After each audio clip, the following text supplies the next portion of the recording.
Can you read the title? A woman is forced into marriage, the ridicule of the entire town. And the richest man in the area walks in, looks her straight in the eye, and says, "She is my wife." No one believes it, not even she.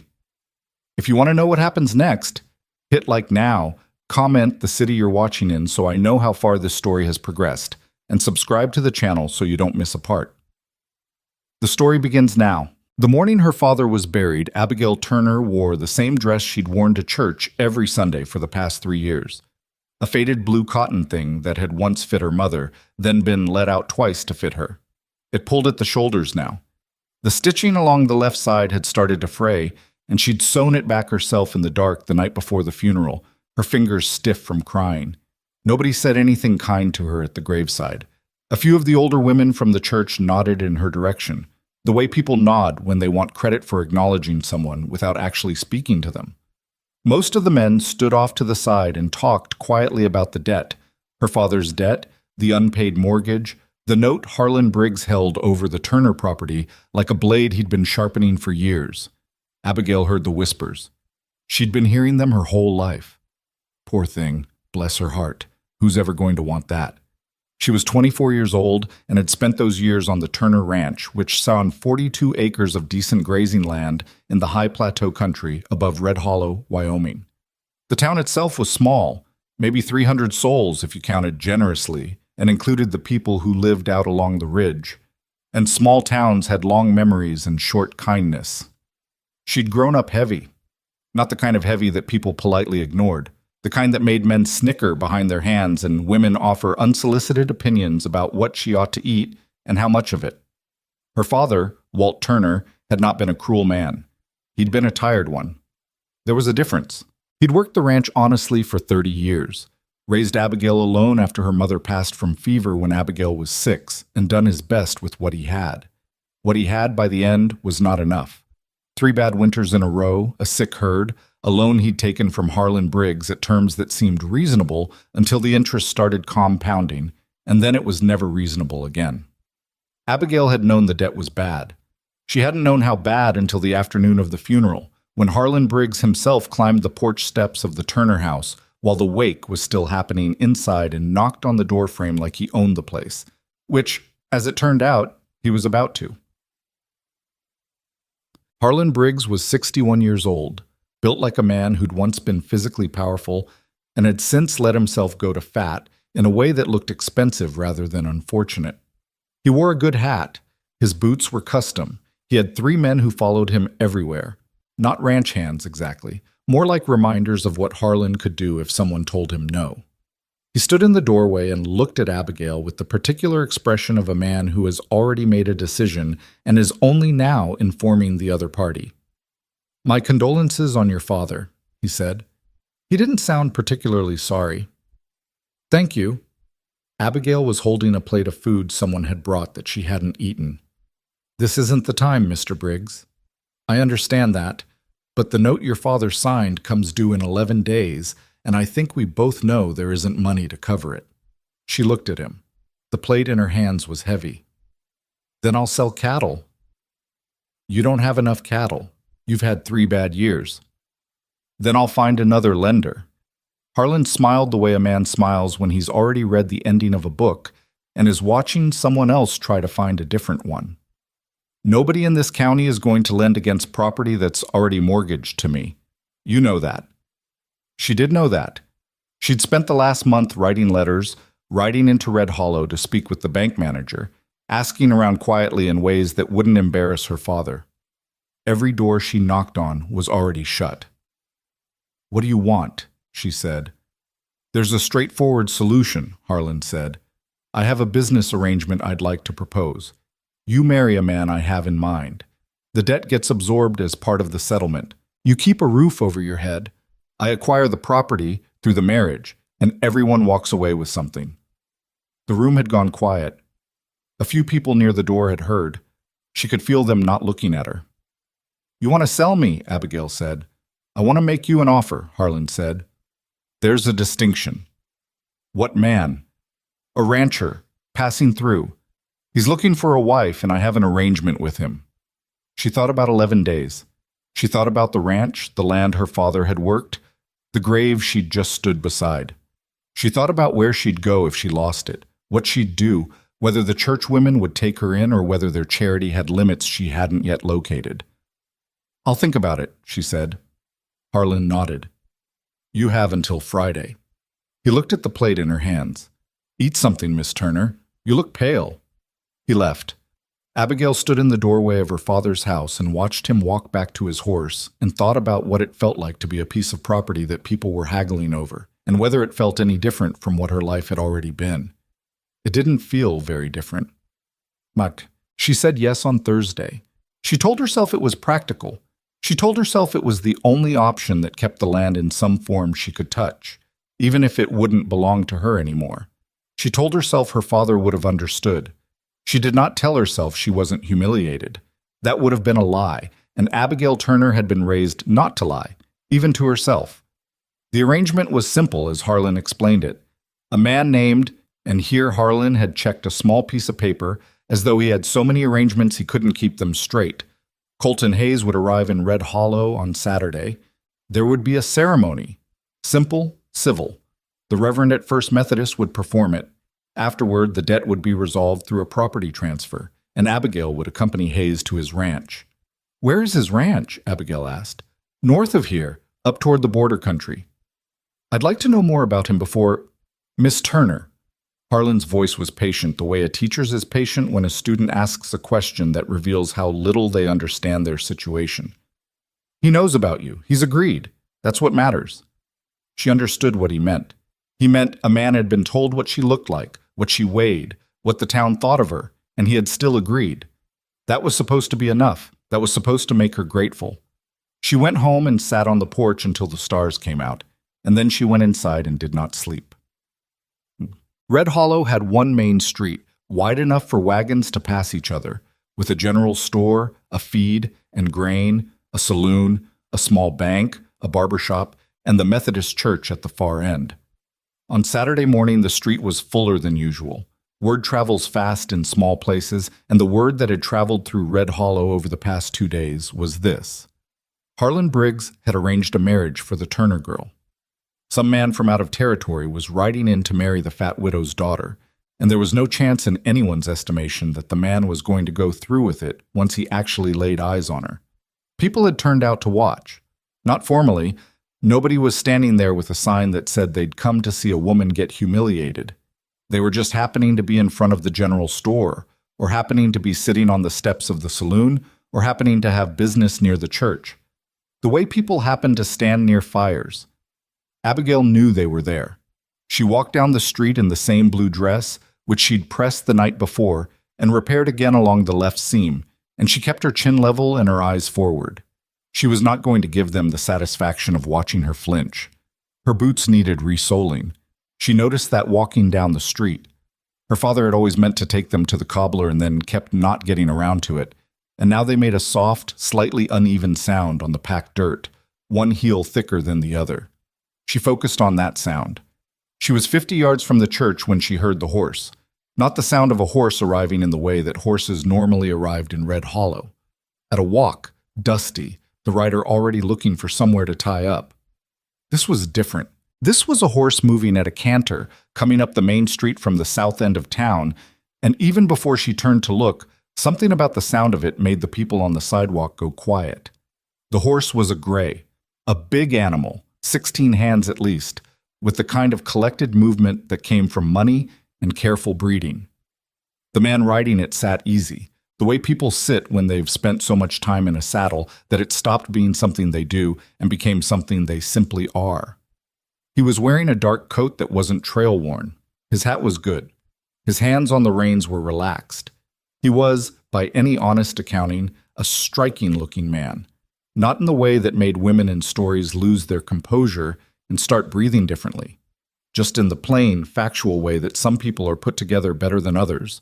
Broad through the shoulders, lean in the jaw, with eyes that when he turned them toward her were a particular shade of gray-green that didn't look like it belonged to someone who did whatever Harlan Briggs told him to.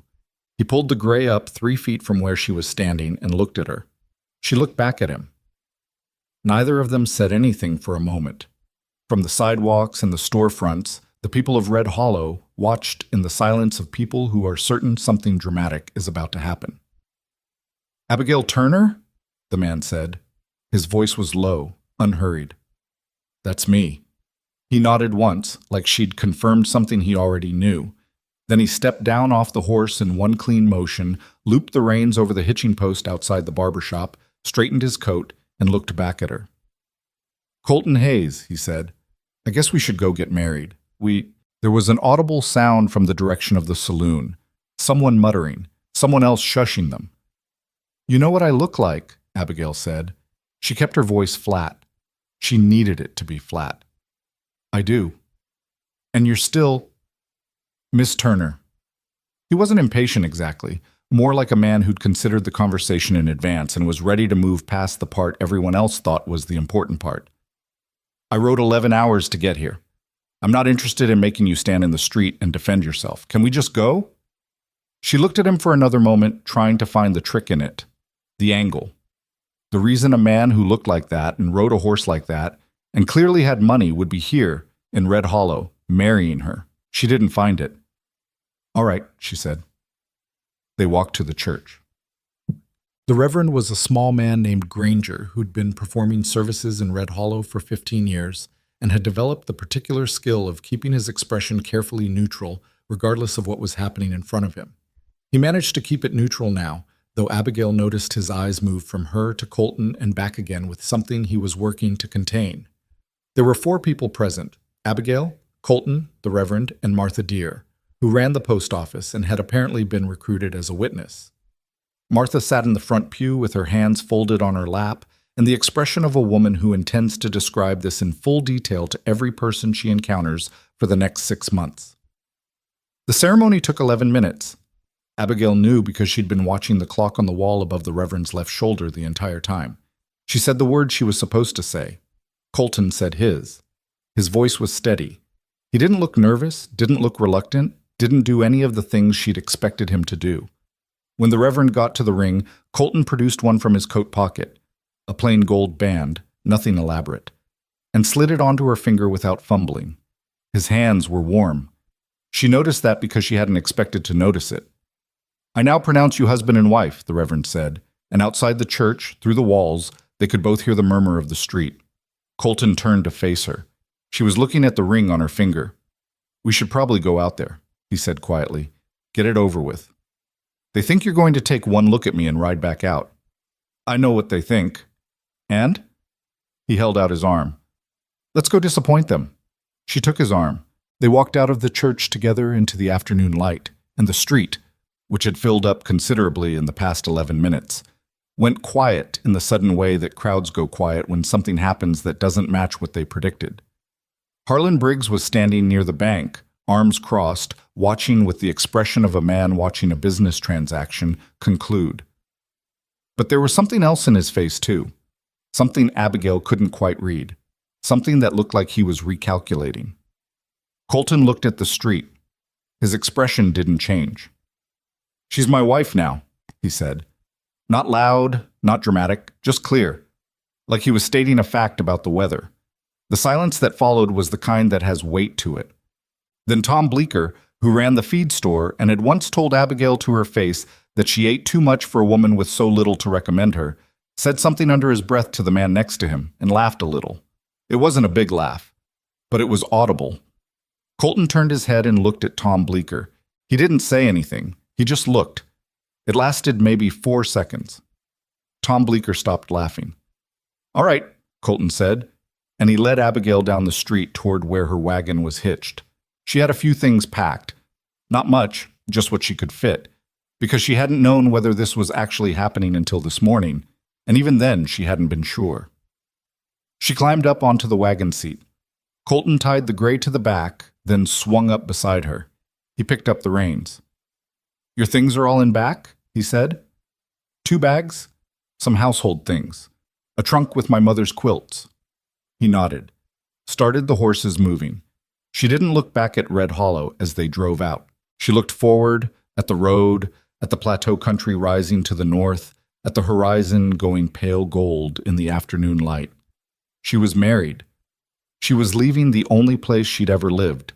She had no idea who the man sitting beside her was, or what he wanted, or why he'd done any of this.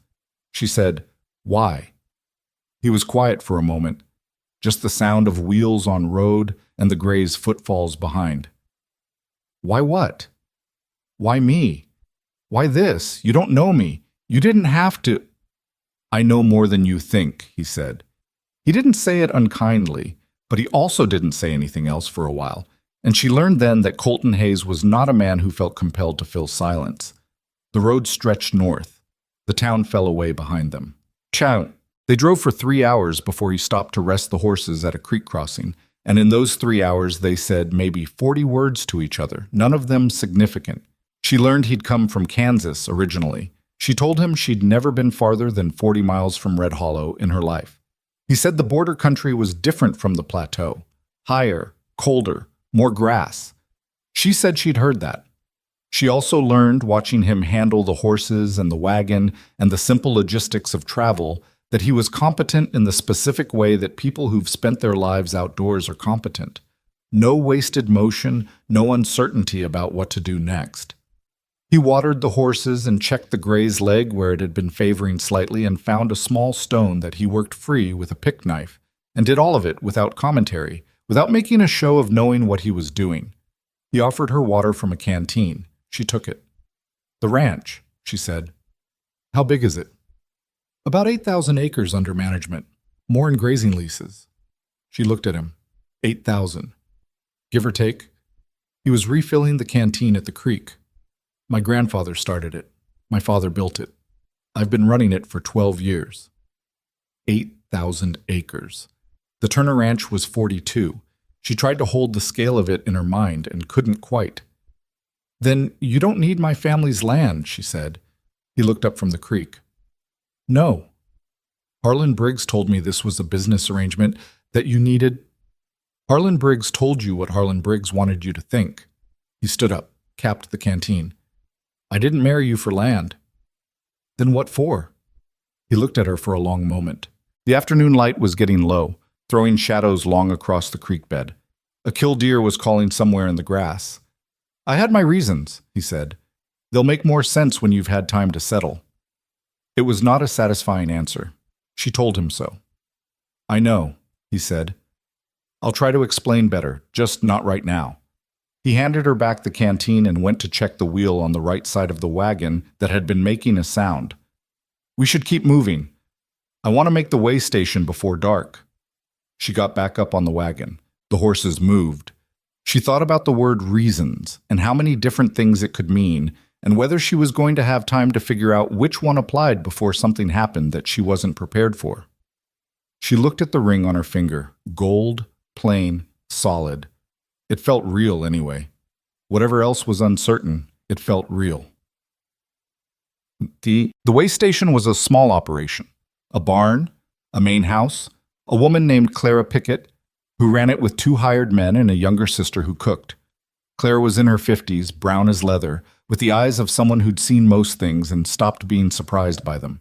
She looked at Abigail and then at Colton when they came in and said, "Hayes, you married?" "I did." Clara nodded at Abigail. "What's your name?" "Abigail." "You hungry, Abigail?" "Very." "Come inside then." Clara looked at Colton. "You too." They ate at a long wooden table in a kitchen that smelled of wood smoke and pine resin. Salt pork, biscuits, a mess of beans with onion. Abigail ate without apology, which she'd been taught to do by circumstance because every time she ate in public in Red Hollow, someone found something to say about it, and she'd eventually reached the point where she decided she'd rather eat than worry about what people thought. Colton ate steadily and didn't say much. Clara told them about the weather coming from the north. A late storm was supposed to push through in the next few days. And Colton asked questions about road conditions, and Clara answered them with precision that suggested she'd been paying attention to both for a long time. Abigail watched the two of them talk and noticed how people treated Colton Hayes. Clara called him by his first name, but her posture shifted slightly when she addressed him, the way it does with people you respect rather than people you merely know. The hired man who came in for a moment and nodded at him did something similar. He didn't seem to notice. Or if he noticed, he wasn't interested in it. After dinner, Clara showed her to a small room at the back of the house. 2 beds. She'd expected the arrangement before it was offered. When she came back out to say goodnight, Colton was on the porch with a cup of coffee, looking north at the dark line of the coming front. "I wanted to say thank you," Abigail said. "For today, for not—" She stopped. "For not what?" "For not making it worse than it had to be." He looked at her. "That's a low bar." "I know what my life has been," she said. "I don't need you to pretend the bar is higher than it is." He was quiet for a moment. Then he said, "It's going to be different from what you're expecting." "The ranch?" "All of it." He looked back north. "I'm not the easiest person to live with. I don't talk much. I have a temper sometimes. Not violent, just I get quiet in the wrong ways. The ranch hands are going to have opinions about you. Probably not kind ones at first. I'm aware of how people work. I know you are." A pause. "What I'm trying to say is I'm not going to promise you it's easy, but I am going to promise you it's fair." Fair. She'd had easier promises made to her by better-looking men and hadn't believed any of them. But there was something about the way he said the word, like it was the only one he trusted himself to offer, and he was offering it anyway. That settled somewhere in her chest and stayed there. "All right," she said. "Good night." "Good night." She went inside. The room was plain and the bed was narrow and the pillow smelled like cedar. She lay in the dark and listened to the wind starting up from the north and thought about what she'd left and what she was going toward and whether she was being taken somewhere she could survive. She didn't know. She'd been not knowing things her whole life. She was still alive. Outside, the wind picked up and the first edge of the coming storm pressed down from the mountains, and the way station lamps flickered once before steadying, and somewhere in the barn the horses shifted and settled and went quiet. Abigail Turner. Abigail Hayes. Now, though it would take her a long time before that felt true, closed her eyes and waited for morning. Tuck. The Hayes Ranch was called Rimrock. She saw the name burned into a pine timber arch over the entrance gate when they came through it the following afternoon, after a morning of driving that took them up into higher country, where the air tasted different and the grass was a deeper green and the sky seemed wider than anything she'd grown up under. Beyond the gate, a dirt road ran a quarter-mile to the main house.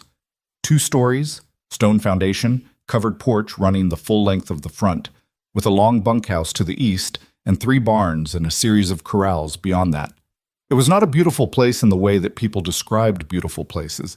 It was a working place. There was nothing decorative about it.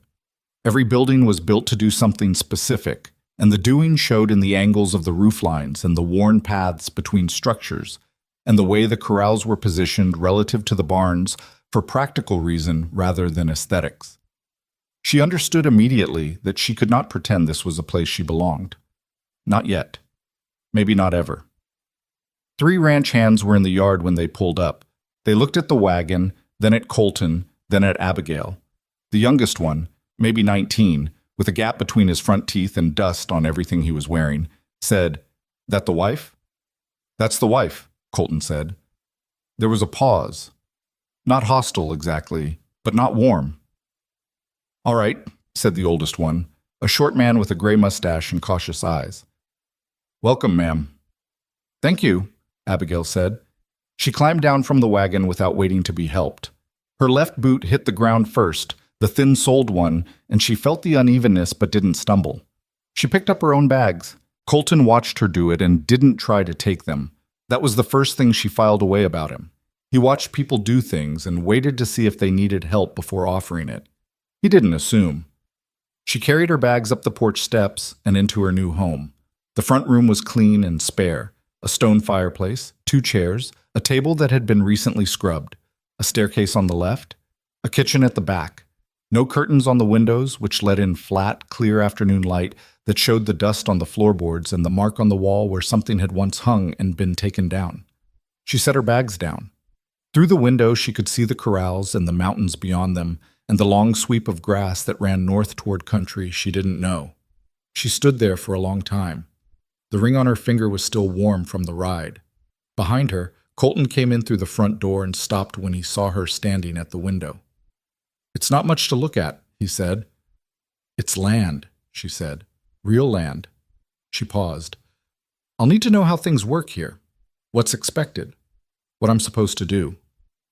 That's a conversation for tomorrow. I'd like to have it now. He looked at her for a moment.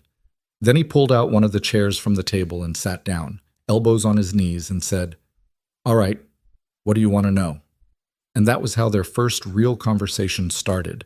Sitting across from each other in a sparse, curtainless room in a stone house at the edge of country neither of them had chosen for sentimental reasons. Two people who were strangers with the same last name now, trying to figure out what they'd each just agreed to. Outside, the late afternoon wind came down off the mountains and moved through the grass in long ripples, and the rimrock above the ridge caught the last of the daylight and held it a little longer than everything below.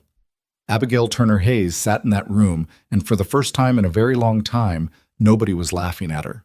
It was a beginning, rough and strange and uncertain in every direction, but it was a beginning. The conversation that first evening lasted 2 hours, which was longer than either of them expected. Colton talked about the ranch the way some men talked about a third parent, with the particular mix of affection and exhaustion that came from something you'd inherited rather than chosen but had grown to be responsible for anyway. He told her about the calving schedule, which would start in 6 weeks. He told her about the 2 wells on the east side that needed work before winter. He told her that the cook, a man named Dix, who'd been at Rimrock for 9 years, had strong opinions about his kitchen, and it was better to stay out of it until he decided you were acceptable, which could take anywhere from a week to several months depending on his mood. Abigail asked questions the whole time. Not polite questions, specific ones. How many head were they running? What was the grass situation on the north pastures? Had the wells been checked for salt intrusion? Colton answered each one, and somewhere in the middle of the second hour he stopped looking at her the way you look at a stranger and started looking at her the way you look at someone you're trying to recalibrate your understanding of. You know ranching, he said. It wasn't quite a question. My father's ranch was 42 acres. I did most of the work on it for the last 4 years while he was sick. She paused. It wasn't 8,000 acres, but the problems are probably similar. Some of them. He leaned back in his chair. The lamp between them had burned low, and neither of them had gotten up to adjust it. You should know that the hands are going to test you, not viciously, just they have a way of doing things here, and any change gets pushed back on. I'm not here to change how you run your ranch. You're here to live on it, he said. That's a change whether you mean it to be or not. She thought about that. What do they know about me? That I got married, that you're coming from a smaller operation south of here. Not the rest of it? Not from me. She looked at the lamp. The flame had steadied. They'll find out eventually. Word travels. Probably. He didn't seem particularly concerned about it. When it does, we'll deal with it.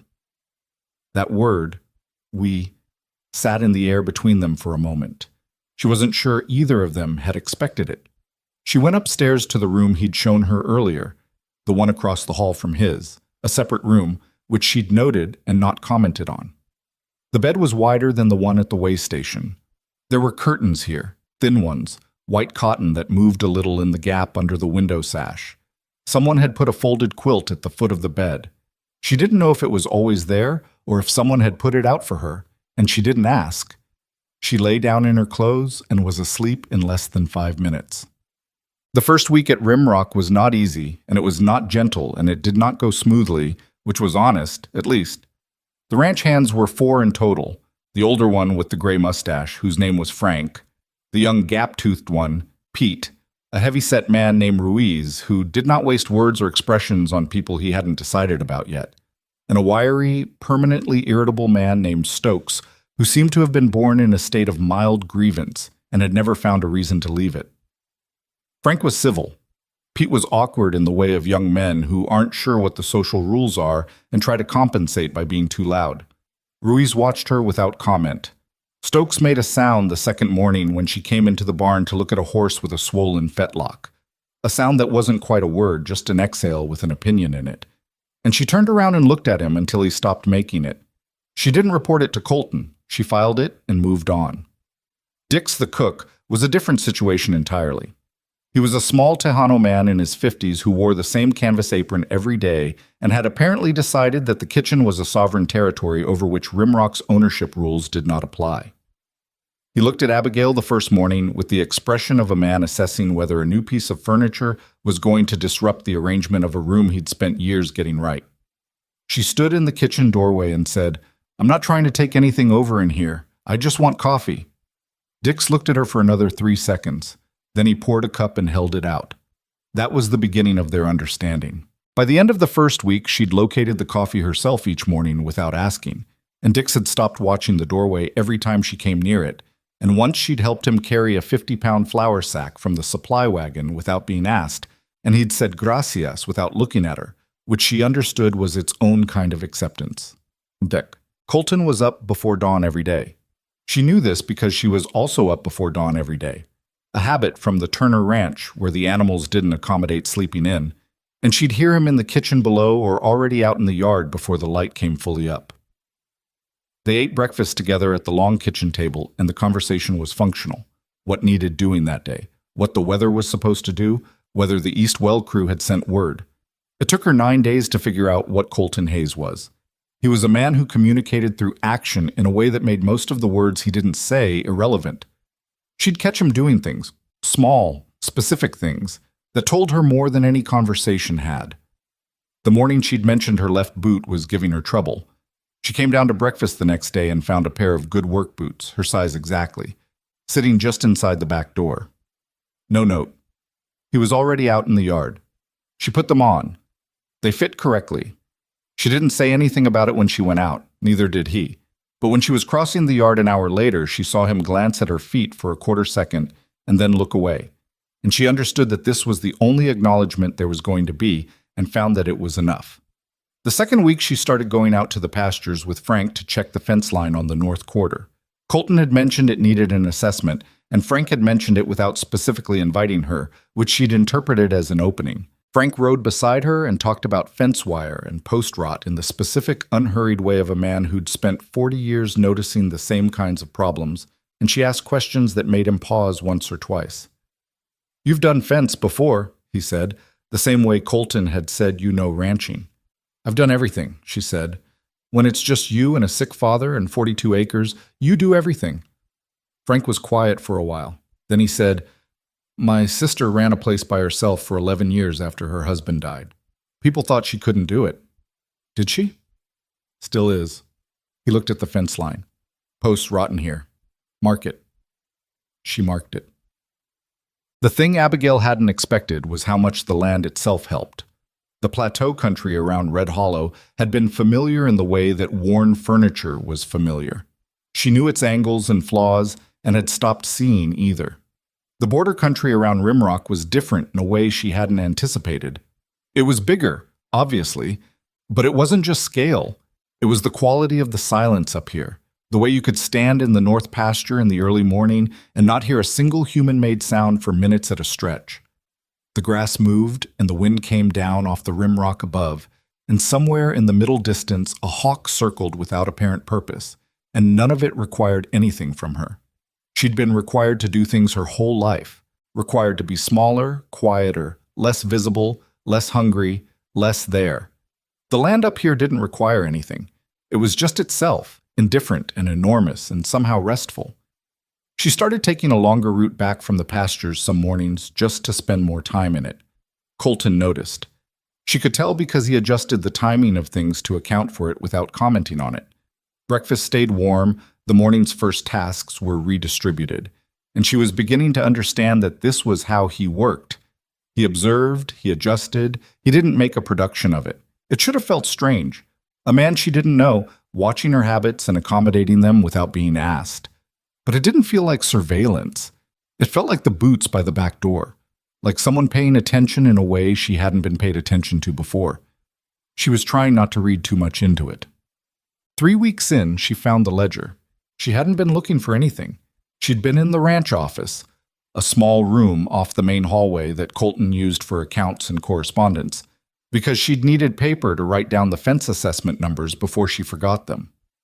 The ledger was on the shelf behind the desk, between 2 other binders, and it fell when she reached past it for the blank paper. She picked it up. Would have put it back if the page it had fallen open to hadn't caught her eye. The entries were in Colton's handwriting, small, precise, difficult to read quickly. It took her a moment to understand what she was looking at. Then she did. It was a record of property transactions, specifically property that had changed hands in the border country and the plateau region over the past several years. Ranch parcels, grazing leases, water rights. And beside many of the entries in different ink were names. Some she recognized from Red Hollow, some she didn't. And beside several of the names, the notation HB. Fraudulent transfer. HB. Harlan Briggs. She sat down in the desk chair. She turned pages carefully. The record went back 7 years. There were transactions from 4 different counties. There were names of families she'd heard of. The Dawson Place, the Old Keller Ranch, the Sutherland water rights. Parcels that had changed hands in ways people had talked about in Red Hollow in the lowered voices that meant something had happened that wasn't quite right, but nobody could prove. And then, near the back, a section that made her stop breathing for a moment. Entries about the Turner Ranch, her family's property, the debt, the note, the mortgage. All of it laid out in Colton's careful handwriting, with dates and figures and a notation at the bottom. Original loan terms altered after signing, W. Turner not made aware. Estimated excess interest collected, $340. Her father had been cheated, specifically, deliberately cheated. The terms of the loan he'd signed had been changed after the fact, which was why the debt had grown in ways that Walt Turner, who was not a stupid man, had never quite been able to account for. She sat there for a long time. Then she heard the front door and Colton's boots on the hallway floor, and he appeared in the office doorway and stopped when he saw her and looked at the ledger open in her lap. Neither of them said anything for a moment. "How long have you known?" she said. He came into the room and sat on the edge of the desk. He didn't try to take the ledger. "About your father's loan specifically. About 8 months. And before that?" "I've been tracking what Briggs has been doing for about 3 years. He looked at the ledger, not at her. "He's been working the same scheme across 4 counties. Fraudulent loan terms, forced sales, acquiring property for a fraction of its value. Your father's ranch was one of maybe 30 operations he's done this to." 30? She looked down at the ledger. "Why didn't you go to the law?" "I did. The county sheriff is on Briggs's payroll. The local circuit judge is friendly with him." He paused. "I've been building a case for the federal marshal's office.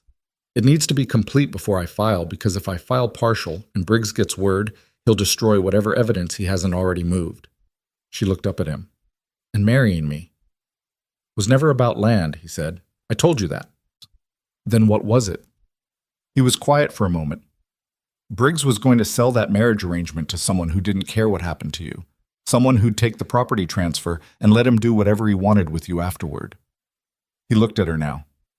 "I'd been watching his operation for 3 years. I knew your father's name. I knew the timeline. When I heard what he was planning," he stopped, started again.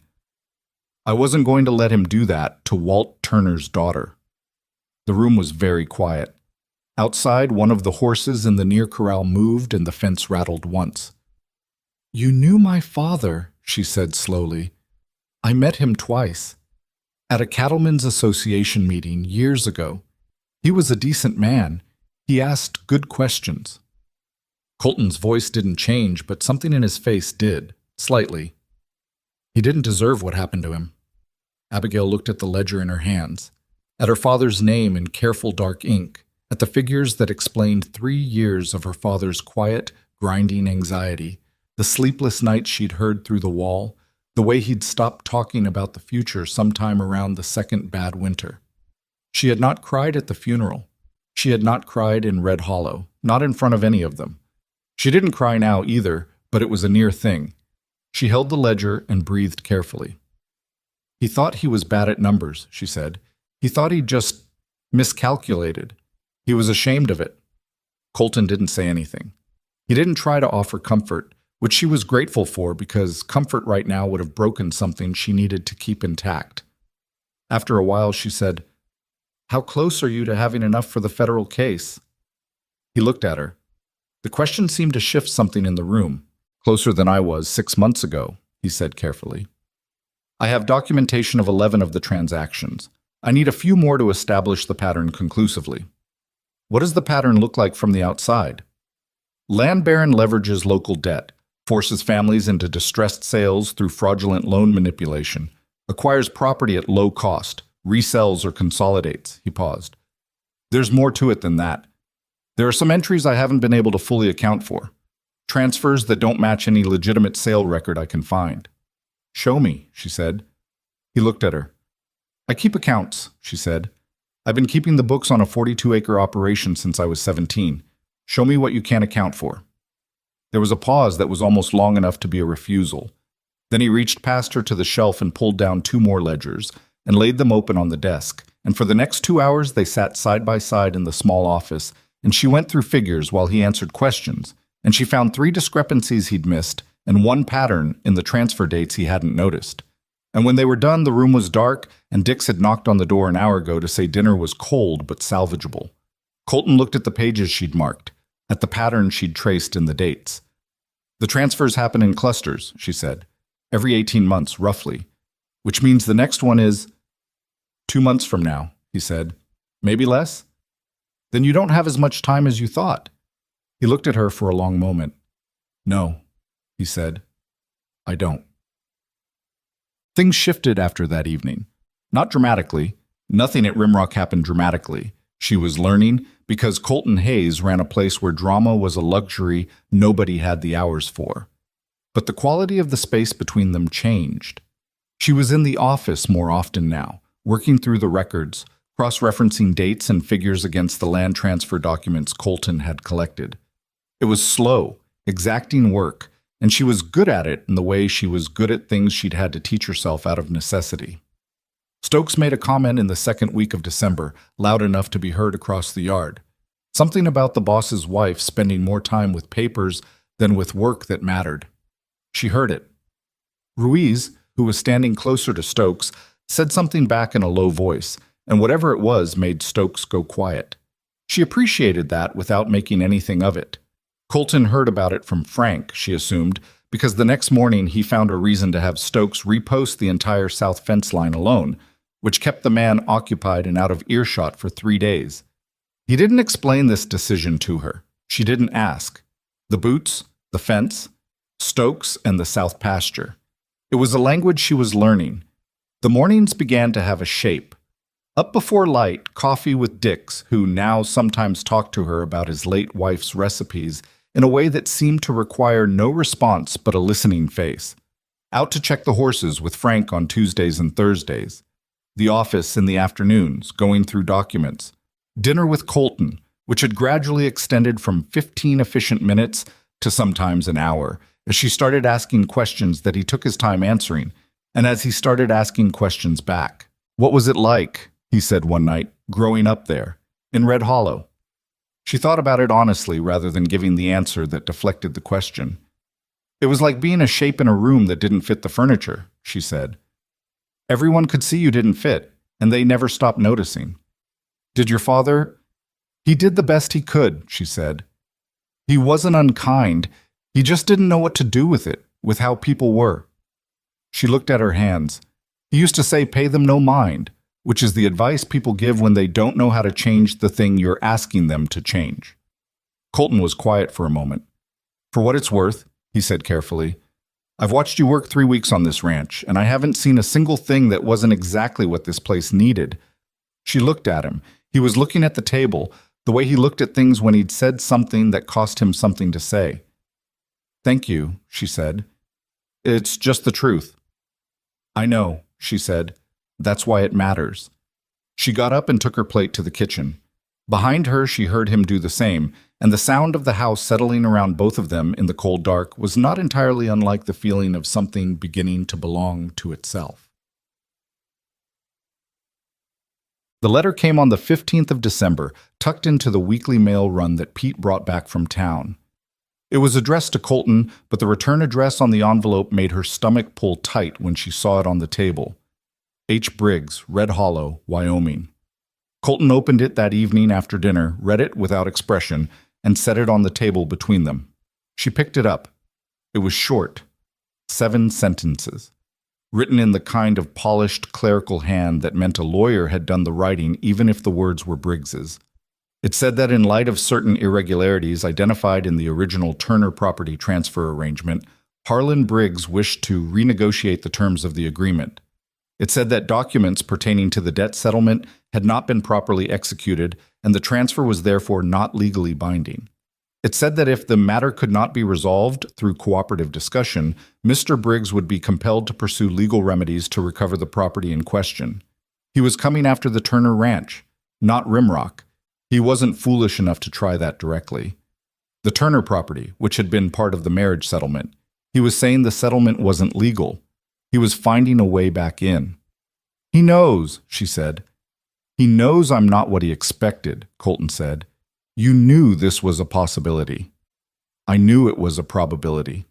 He took the letter back, folded it, set it aside. He expected me to be a compliant business partner, someone who'd take the property, leave town, let him continue operating. When I didn't disappear back north like he expected, he started asking questions. What kind of questions? About why I wanted that particular arrangement, why I was in Red Hollow at all. He paused. He's been making inquiries about me in Casper and Cheyenne. He won't find anything criminal, but he'll find out I'm not who he thought I was, that I've been accumulating land records for 3 years. She thought about the timeline. 2 months to the next cluster of transfers. Now Briggs moving faster.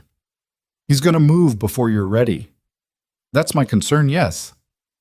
What do we do? He looked at her. The we again, and this time neither of them let it pass unremarked. I need 2 more months, he said. If I can get 2 more months and file with the federal marshals before he makes his next move. What keeps him from making it sooner? I don't know yet. He stood up, went to the window, looked out at the dark. I've been trying to work that out.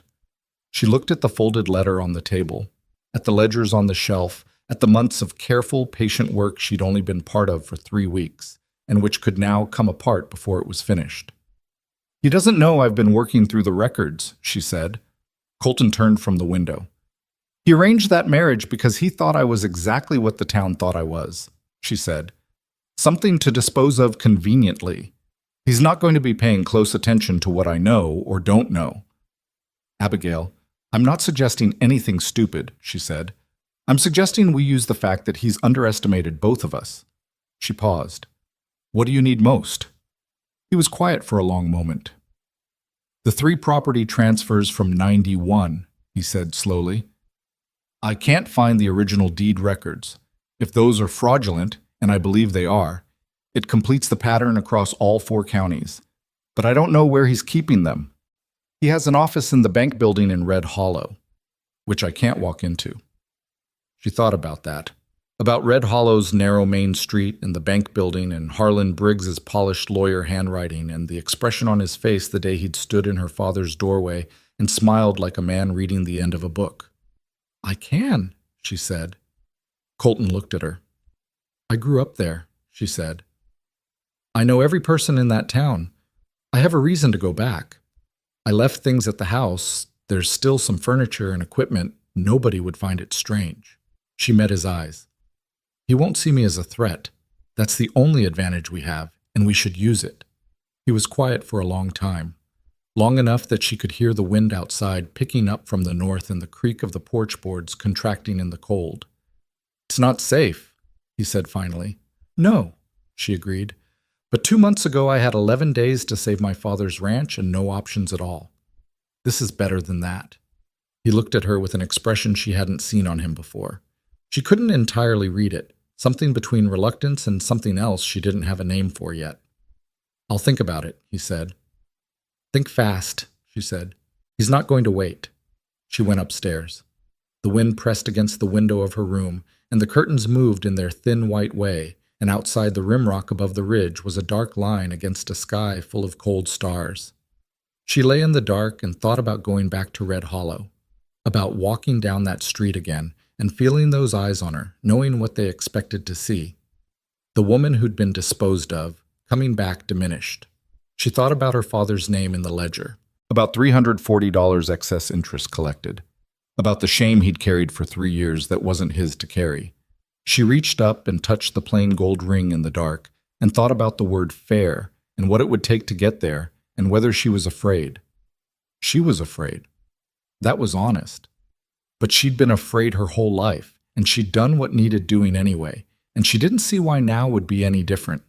She closed her eyes.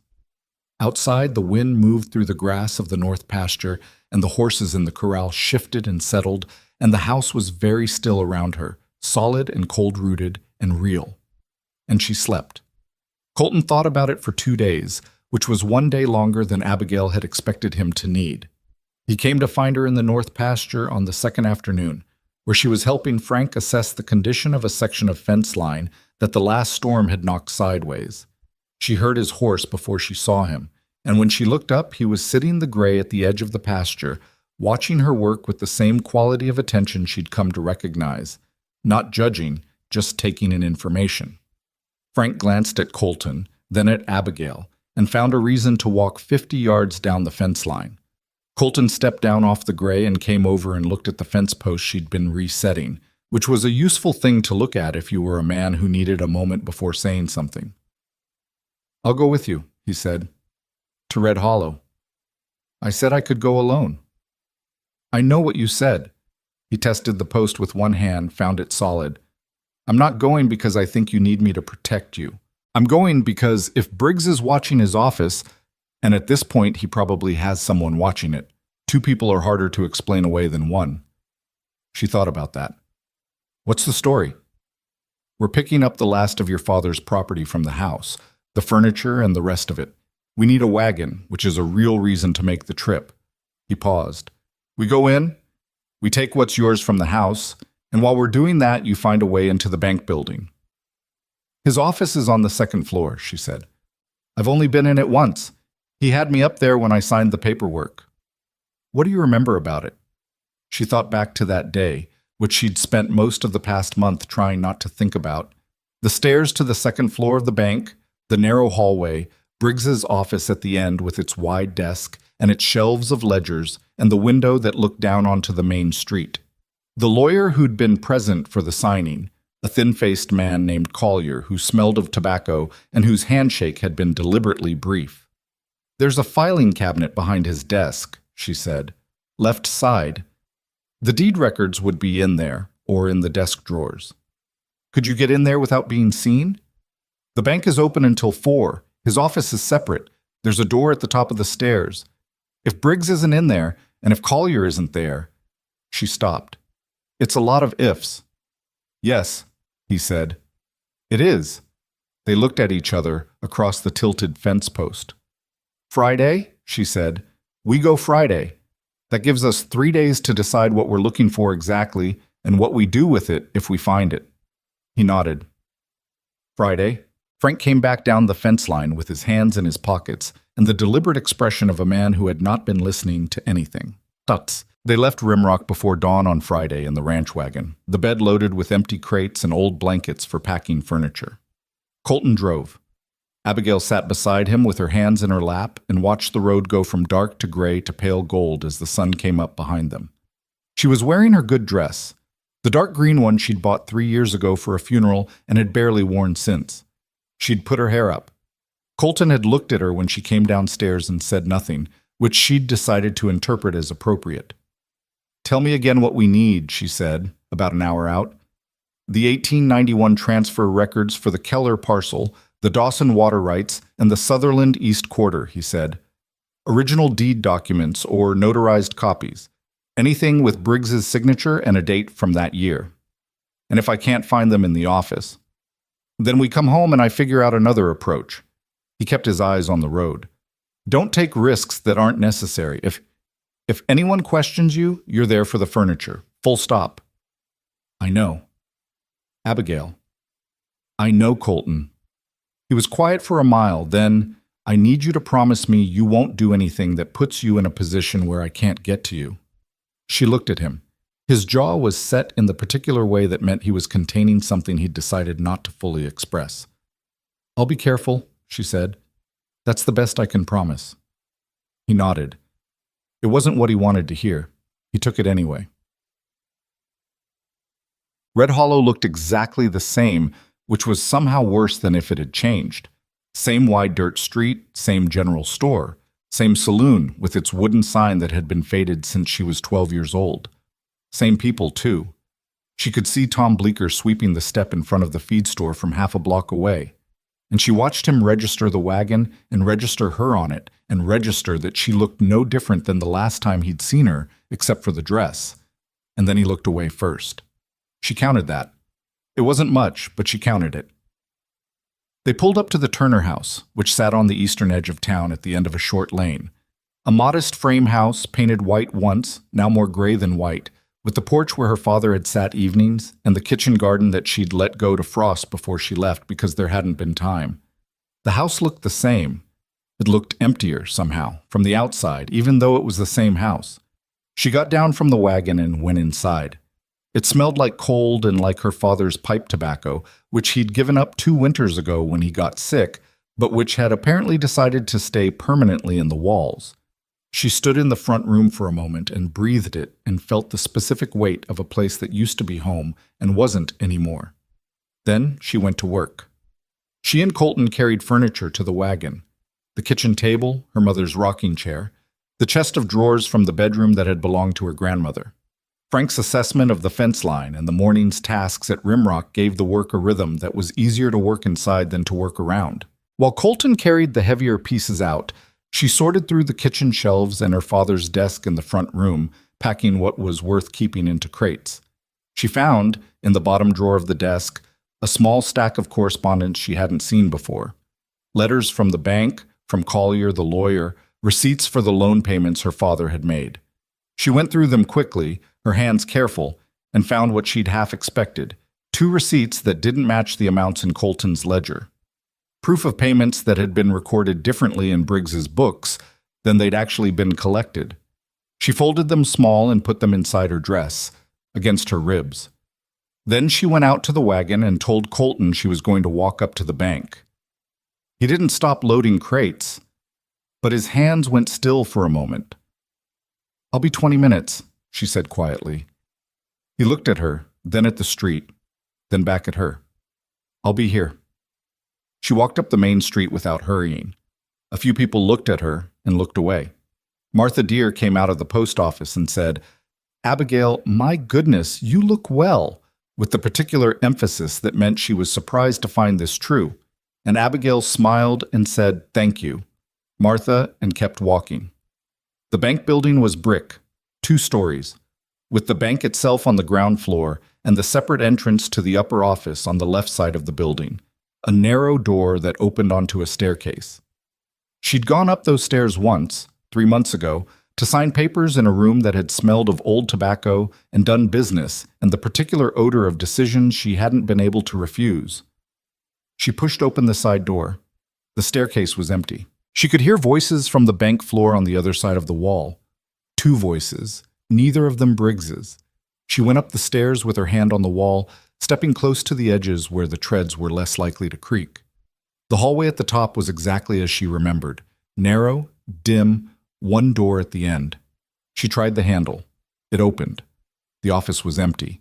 She went in and closed the door behind her and stood for a moment, letting her eyes adjust to the light from the one window, not wanting to move until she was sure she knew where everything was. Wide desk, center of the room, filing cabinet, left side, 4 drawers. Bookshelves along the right wall, ledgers and document boxes. The window looking down onto the main street. She went to the filing cabinet first. The top drawer was locked. The second drawer was not. She went through it quickly, reading labels on the hanging folders, fingers moving fast but carefully so as not to disorder anything. Correspondence, invoices, property assessments. The third drawer shook. More correspondence, organized by year. She found 1891 in the third drawer, near the back. Her hands were not entirely steady as she pulled the folder. Inside, a stack of documents, legal-sized pages folded in thirds. She went through them one by one, reading the headings, and found the Keller deed transfer on the 4th page, the Sutherland quarter on the 7th. She looked for the Dawson water rights and didn't find them in this folder, checked the one behind it, found them there. All 3. Original documents signed and notarized with dates in 1891 and Harlan Briggs's signature in the corner of each one, and below his signature, on the Keller deed specifically, A second date in different ink that didn't match the notary date, a date that had been added after the fact. The altered date was what Colton needed.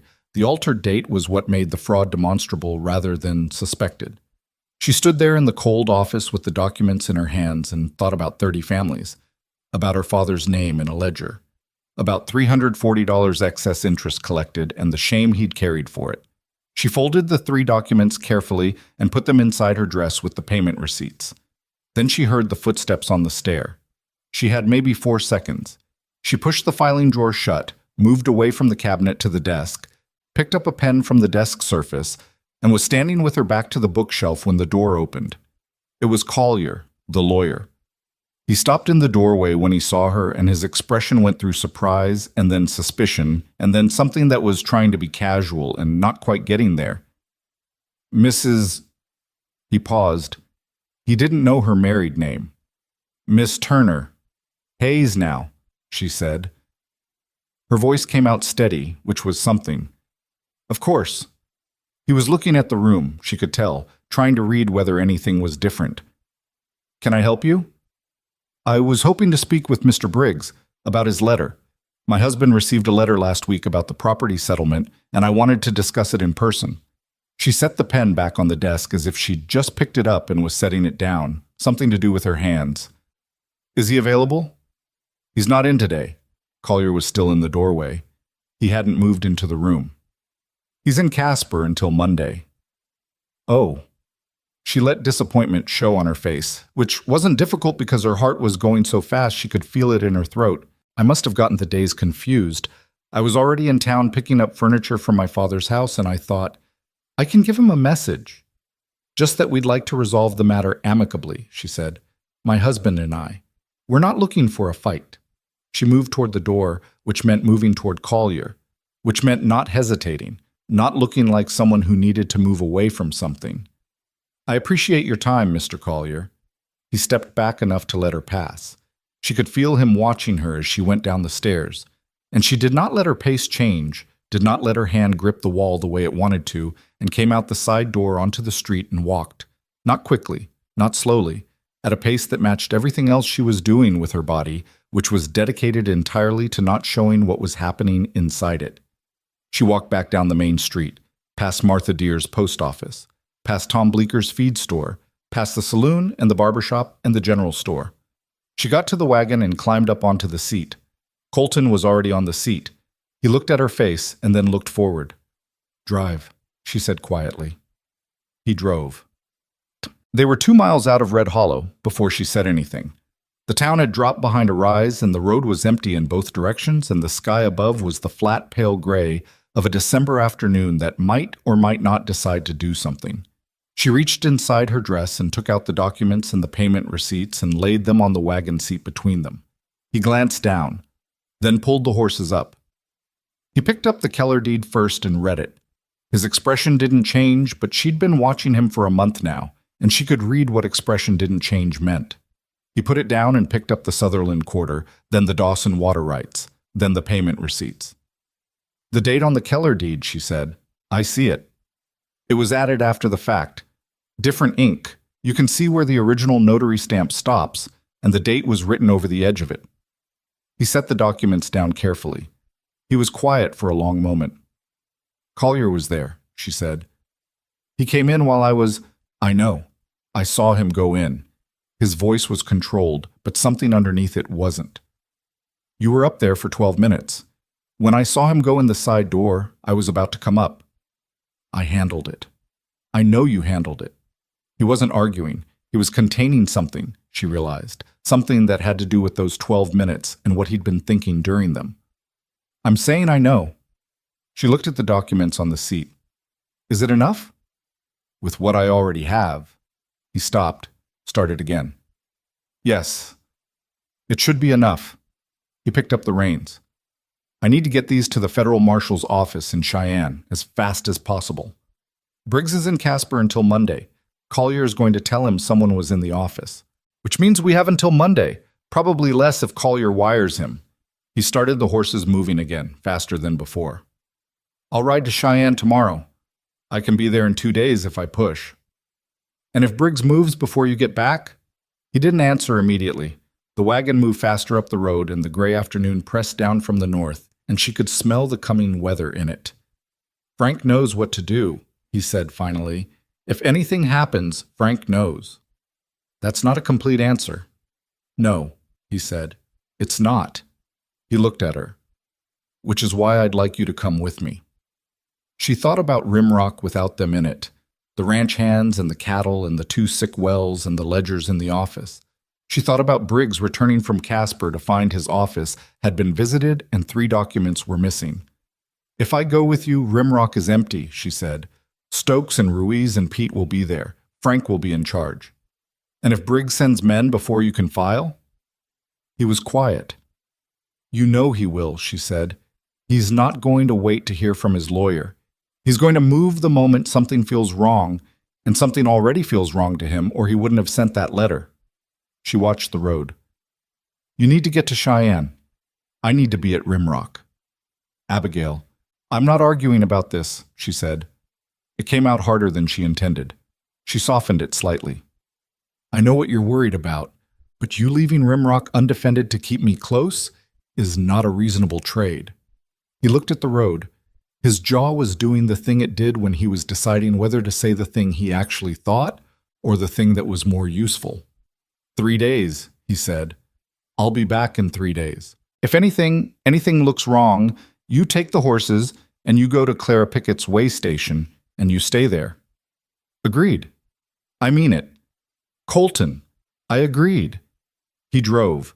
The road stretched north and the gray sky pressed lower, and she could feel the weight of the documents against her ribs where she'd replaced them, solid and real and consequential. And she thought about what she'd done in that office and what it meant and what was coming, and she was afraid in the specific, clear-eyed way she'd been afraid before, not the kind that paralyzed, just the kind that told the truth about the situation. He left at dawn the next morning on the gray, documents in a locked saddlebag, riding hard for Cheyenne. She stood on the porch and watched him go until the horse was a dark shape against the pale morning, and then gone over the ridge, and then she went inside and poured coffee and sat at the kitchen table and thought about the next 3 days. Frank came in at 7 with the morning report, delivered in his usual economical style. The East Well crew had found the casing cracked, which they'd expected. The North herd was behaving, which they hadn't. Pete had managed to drop a shovel into the water trough, which was Pete. Abigail listened and answered questions and made decisions about the cracked casing and felt, doing it, the particular competence of someone handling something real. The first day passed without incident. The second passed the same way. She went through the ranch accounts in the afternoon, kept herself useful, ate dinner with Frank and Ruiz and Pete in a kitchen that felt larger without Colton in it. It was the third morning when Dix came in early, before light, and found her already at the table. Someone rode past the east fence line last night, he said. He set down his coffee and looked at her. Twice. She looked at him. Ruiz heard it, he said. Didn't see anyone. Just hoofbeats going slow. She thought about Briggs returning from Casper, about Collier wiring ahead, about the Monday deadline that was now today. Wake Frank, she said. Frank came in with his boots still unlaced and listened to what Dix had seen, and his face went through the calculation she'd been doing. How many? He said to Dix. Ruiz said 2, maybe 3 horses. Could be nothing, Frank said. He said it the way people said things that they knew weren't nothing. Get the rifles out of the lockbox, Abigail said, and get Pete and Stokes in from the bunkhouse. Frank looked at her for a moment. Then he nodded and went.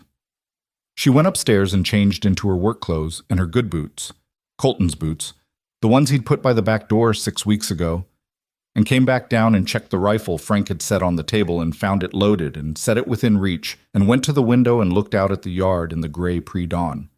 Nothing moving, just the corrals and the barns and the dark line of the rimrock above. She thought about Colton riding for Cheyenne. 2 days out, 1 day back. If he'd made the marshal's office yesterday afternoon. The horses in the far corral moved all at once, the sudden collective shift that meant something had spooked them. Frank. I can count, Frank said. The riders came into the yard and pulled up. The well-dressed man in the back stayed at the edge. One of the 4 in front, a big man on a roan horse, held up a hand like he was being reasonable. "We're here for the woman," he said loudly. "Nobody has to get hurt. We just need her to sign some paperwork and then we're done." Abigail opened the front door. Frank said Abigail in a low voice that was almost her name and almost a warning. She stepped onto the porch. She'd left the rifle inside, but she was aware of where it was. "I know what paperwork you mean," she said. "The answer is no." The big man on the roan looked at her with the patient expression of someone who'd been told to get a thing done and intended to get it done. "Ma'am, I'd encourage you to reconsider. Mr. Briggs is prepared to be generous about the terms. Mr. Briggs sent men to my home before my husband is back," she said. "That's not generous. That's what you do when you're afraid you're running out of time." The yard was very quiet for a moment. She could feel Frank at the window behind her, could feel Ruiz at the south window, could feel the weight of what was about to happen pressing down on the morning like the weather she'd been watching build for 3 days. The well-dressed man at the edge of the yard said something to the rider beside him that she couldn't hear. Then the roan's rider moved his hand. It wasn't toward a weapon, not exactly. It was the small gesture of a man signaling the men behind him, and she saw it the same moment Frank did, and she was back through the door and had the rifle off the table before the first man was down off his horse. The shot that came was from Ruiz at the south window. Not at anyone. Over their heads, the universal statement that this was going to cost more than they'd been paid to spend. The horses scattered sideways and the riders pulled hard on the reins, and the yard erupted in the controlled chaos of men and animals reconsidering. "Next one won't be high," Frank said from the window, loudly and clearly. The big man on the roan had his horse back under control. He was looking at the house with the expression of a man recalculating. Behind him, the well-dressed man was already turning his horse. "This isn't finished," the roan rider said. "Go back and tell Briggs," Abigail said from the doorway, "that my husband has already left for Cheyenne. Whatever he's planning, he's already too late." She said it because it was true. She said it because she needed them to believe it, and she needed them to leave, and she needed Briggs to understand that the timeline he'd been counting on was gone. She also said it because she was angry, and she was tired of people like Harlan Briggs counting on her to be easy to move. The roan rider looked at her for a long moment. Then he pulled his horse around and rode back the way he'd come, and the others followed, and the well-dressed man at the edge of the yard went last, and she watched them go until the dust from their horses settled and the east tree line was empty. Then she sat down on the top porch step and put the rifle across her knees and waited for her hands to stop shaking. Frank came out and stood beside her. He didn't say anything for a while. "Good thinking," he said finally, "telling them about Cheyenne. I needed them to leave. They'll be back," he said. "Maybe tonight, maybe with more." "I know." She looked at the yard. The horses in the far corral had settled again, grazing like nothing had happened, which was the particular stupidity of horses and also something she envied them for right now. Colton said if anything went wrong, go to Clara Pickett's way station. That's sensible advice. But if we leave, they take the ranch. She looked at the rim rock above, the long pale line of it against the morning sky. Everything he's been building here, everything in that office. Frank looked at her. "What's in the office?" She thought about how much to say. About the ledgers, the years of documentation, the case for the federal marshals that depended on those documents existing and being findable. "Records," she said. "Important ones. We can't leave them here unguarded." Frank was quiet. He was a man who thought before he spoke, which she'd come to appreciate greatly. "Ruiz can ride," he said. "If we send him toward Cheyenne now, there's a chance he meets Hayes on the road. Tells him to move faster." "Do that," she said. "Send him now." Frank nodded and went. She stayed on the porch step and listened to the morning and thought about Colton riding hard for Cheyenne with the documents that could bring down 7 years of Harlan Briggs's careful criminal architecture, and about the men who'd just ridden out of the yard who would be back, and about the next few hours which were going to ask things of her that she didn't yet know she had. The wind came down off the rimrock and moved through the yard, and she breathed it in, cold, clean, smelling of pine and granite and the big open country she'd learned to belong to. And she stood up and went back inside. There was work to do. There was always work to do. She put the rifle beside the door and went to the office and sat at the desk. And for the next hour, she went through the records one more time, pulling out everything that mattered, organizing it in the order that would make it most useful to a federal marshal who needed to understand 7 years of fraud in the shortest possible time.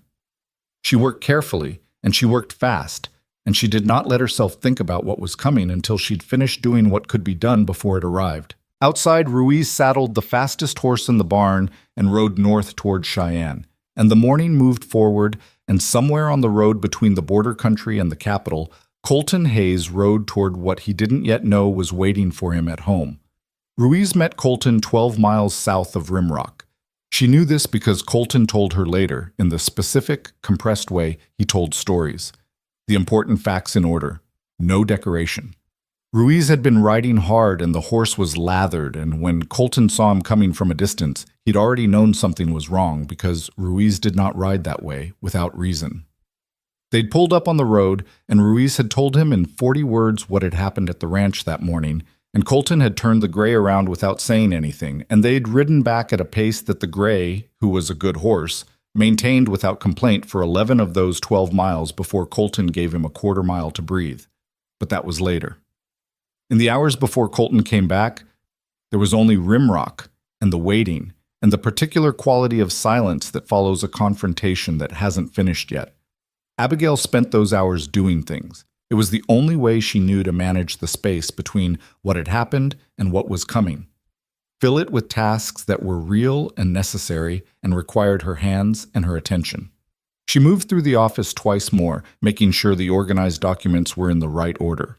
She checked on Pete, who was still in the barn and had found something useful to do with himself involving the repair of a broken harness that probably didn't need repairing yet, but that she wasn't going to mention. She sat with Frank on the porch for a while and drank coffee that was too strong and watched the east tree line.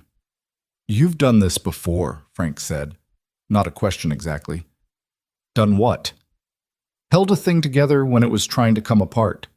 She thought about the Turner Ranch in the last 2 years of her father's illness, about keeping the accounts while he couldn't, making decisions he'd normally have made, managing what needed managing, and not telling him how close the edges were because there was nothing he could have done about it, and the knowing would only have worn him down faster. "I've had practice," she said. Frank nodded. He drank his coffee and looked at the tree line. "Hayes is a good man," he said. "He doesn't say much, but he does right by people." "I know that. When he came back from his father's funeral 2 years ago, he gave every hand on the payroll 3 weeks' wages as a bonus. Didn't say why. Just did it." Frank looked at his cup. "Some men have money, and it makes them smaller. Doesn't seem to work that way with him." She thought about the boots by the back door, about a plain gold ring produced from a coat pocket in a small church in Red Hollow, about 2 hours in a sparse, curtainless room talking about well casings and calving schedules. "No," she said, "it doesn't seem to work that way with him." They sat. The morning moved toward noon. The east tree line stayed empty. The riders came back in the early afternoon, and this time there were 7 of them. She saw them from the upstairs window, which she'd been checking every 20 minutes. A habit she'd developed during the morning that had started feeling less like caution and more like necessity. 7 horses coming out of the east trees at a walk, which was in some ways worse than the morning's fast approach, because it meant they weren't concerned about being stopped. She went downstairs. "7," she said to Frank, who was in the front room. He stood up. "Stokes." Stokes appeared from the kitchen, looking like a man who would very much prefer to be somewhere else but had made a decision to stay. She gave him credit for it. "Same as before?" he said. "Same positions," Frank said. "Pete's still in the barn?" "Yes," Abigail said. She went to the office and took the stack of organized documents from the desk and stood for a moment thinking about where they needed to be if things went badly wrong. The answer she came to was not here. Not in a place Briggs's men could find and destroy. She rolled the documents tight, wrapped them in the oilcloth she'd found in the bottom desk drawer, tied it with cord. She thought about where on the property she could put them that she could also get to in a hurry. Then she thought about Colton, somewhere on the road between here and Cheyenne, about what Ruiz had gone to tell him, about whether he'd had time to file with the federal marshals before he turned around. She thought about the fact that if he'd filed, the documents in her hands were backup evidence, not primary. which meant getting them to safety mattered, but the case might already exist without them. Might. She tucked the oilcloth package inside her coat. The riders came into the yard. The same big man on the roan was at the front. Beside him this time was a different man, older, in a dark coat that was too good for ranch work, with the careful posture of someone who'd been told to keep things professional. Behind them, 5 men who were not keeping things professional in appearance, who had the look of men hired for a specific kind of work. Frank was at the front window. Rui, who'd come back with Colton's horse, though not yet with Colton, was at the south. Stokes at the back. Abigail opened the front door again. The man in the dark coat looked at her and said, "Mrs. Hayes, my name is Alderman. I represent Mr. Briggs's legal interests. I want to be very clear that we are here on lawful business, and we would like this resolved without any further unpleasantness." "What unpleasantness?" she said. "Your men came to my home this morning and asked me to sign away property that isn't mine to sign away and doesn't belong to your client. I told them no. That seems pretty clear to me." Alderman's expression was patient in the specific way of someone who has been patient professionally for a long time and is beginning to reach the end of what's paid for. "Mrs. Hayes, the property settlement associated with your marriage has been identified as legally defective. Mr. Briggs is prepared to offer compensation. Mr. Briggs altered the loan documents my father signed," Abigail said. "I have the original payment receipts. I have the deed records from his own office that show dates added after notarization. And my husband filed all of that with the federal marshal's office in Cheyenne." She paused. "Let it land. So whatever you're here to offer, you should probably go back and tell him it's too late." There was a silence in the yard. Alderman looked at her. Something moved across his face. A recalculation. She could see it happening. And then he turned to the man on the roan and said something quietly. She heard the sound of a horse coming fast from the north road. Then 2 horses.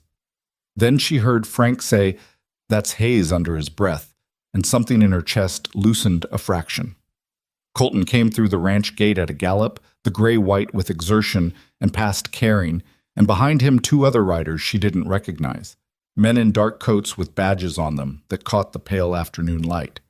He pulled up hard in the middle of the yard, between the house and Briggs's 7 men, and the gray danced sideways, and he brought it back with one hand. He looked at the 7 riders. He looked at Alderman. Then he looked at Abigail on the porch, and something in his face moved that she didn't have a name for yet. "You all right?" he said. "I'm fine," she said. He looked back at Alderman. "These are Deputy Marshals Crane and Whitfield out of the Cheyenne office," he said. "They have federal warrants for the arrest of Harlan Briggs and his legal representative, a man named Collier, on charges of fraud, deed falsification, and coercion across 4 counties. He paused. "Alderman, if that's who you are, I'd suggest you think carefully about what you do next." Alderman did think carefully. It took about 6 seconds. Then he raised both hands in the open palm gesture of a man choosing the option that keeps him out of prison, and said, "We're not here to obstruct federal authority." The man on the roan took longer, maybe 10 seconds.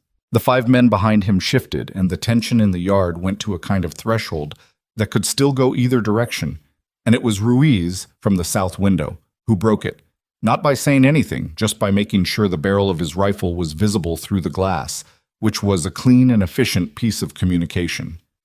The roan rider put his hands up. Woke. The arrests in Red Hollow happened the following morning. Abigail wasn't there for them. She heard about it from Deputy Marshal Crane, who came back to Rimrock the next afternoon to collect the additional documents she'd preserved and to take her formal statement, and who described the events in the flat, professional tone of a man reporting facts. Harlan Briggs had been taken into custody at his home at 7 in the morning.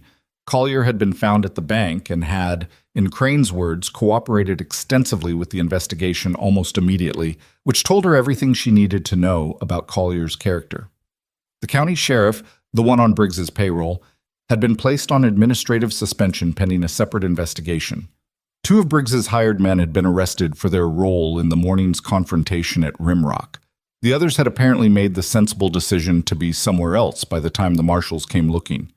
She sat across from Crane at the kitchen table and answered his questions for 2 hours, and gave him the oilcloth package and watched him go through it with the careful attention of a man who understood what he was looking at. This is thorough, he said about the organized documentation. My husband spent 3 years on it, she said. Crane looked up. The organizational structure in the last section, the timeline cross-referencing the transfer dates, that's not his handwriting. No, she said, that's mine. He looked at her for a moment, then he went back to the documents. We'll need you both to be available for testimony when this goes to court. Could be several months from now. We'll be here, she said. Colton had a cut above his left ear from where a branch had caught him riding back through the dark, which she discovered that evening when the marshals had gone and the ranch had gone quiet, and she found him in the kitchen with a damp cloth pressed to the side of his head, trying to see the wound in the reflection of the darkened window. Sit down, she said. It's fine. Sit down, Colton. He sat. She found the medical kit in the cabinet where Dix kept it and cleaned the cut, which was not serious but was longer than she'd expected and had bled considerably into his hair. She worked carefully, and he sat still, and neither of them said anything for a few minutes. Ruiz caught me 12 miles out, he said. I know, he told me. I should have left someone with more experience. Frank was here, she said. And me. You're not... If you say I'm not a ranch hand, I'm going to put this cloth down and walk away, she said. She pressed a clean bandage to the cut and held it there. I held the house. I organized the documents. I told Briggs's man that you'd already filed, which was a guess, but it was the right guess and it kept them from doing something worse. She felt him start to say something and kept going. I know you're going to tell me it was dangerous and you were worried and you're right on both counts. But I made the right calls and the ranch is still standing and your documents are with the federal marshals. So, she tied off the bandage and put the medical kit away. He sat at the kitchen table and looked at her. You told them I'd filed, he said. Yes. Before you knew for certain that I had. Yes. That was a significant gamble. I was running low on options that weren't significant gambles, she said. She sat down across from him.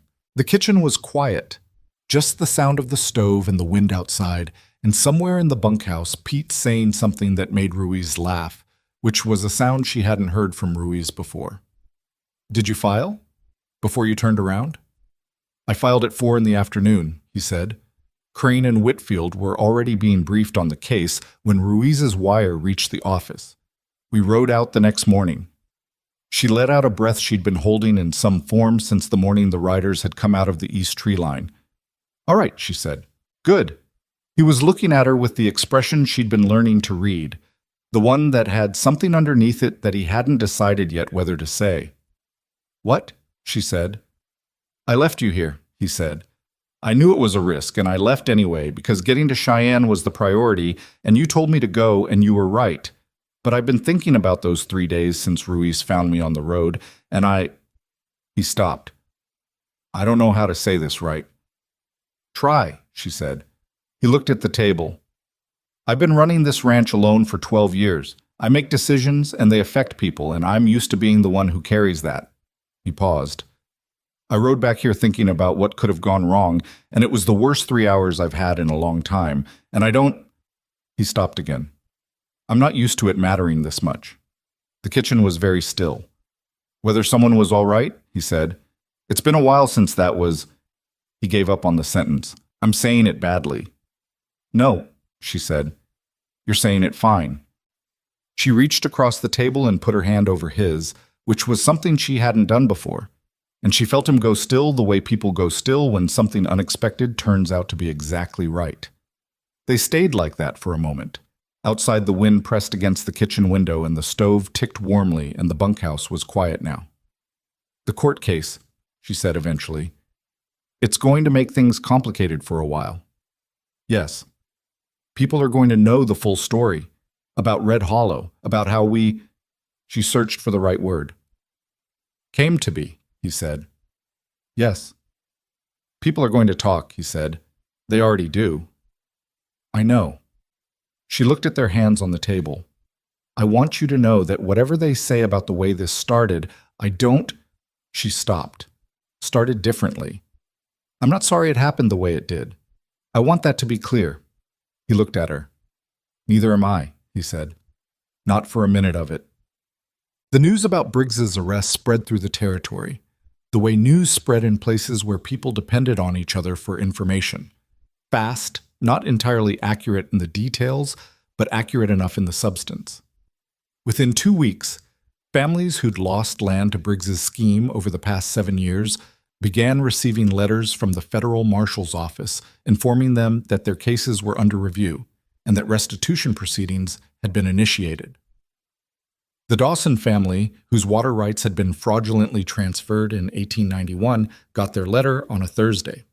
She knew because Bill Dawson rode to Rimrock himself the following Saturday, a 2-day ride, to find out if it was real. He was a lean man in his 60s, weathered past the point where you could easily tell how much of it was sun and how much was the last several years of difficulty. He stood in the yard with his hat in his hands and asked to speak with whoever had filed the case with the federal marshals. Colton brought him to the front porch and said, "This is my wife, Abigail. She found your deed records." Bill Dawson looked at her. He had the eyes of someone who'd been disappointed enough times to be suspicious of good news. "You found the original deed?" he said. "In Briggs's filing cabinet," she said. "It had the altered date. That's what established the fraud." He looked at her for a long moment. "We lost that water right 9 years ago. Thought we'd just—" He stopped. "My wife died 2 years after. She always thought it was our fault, that we'd done the numbers wrong somewhere."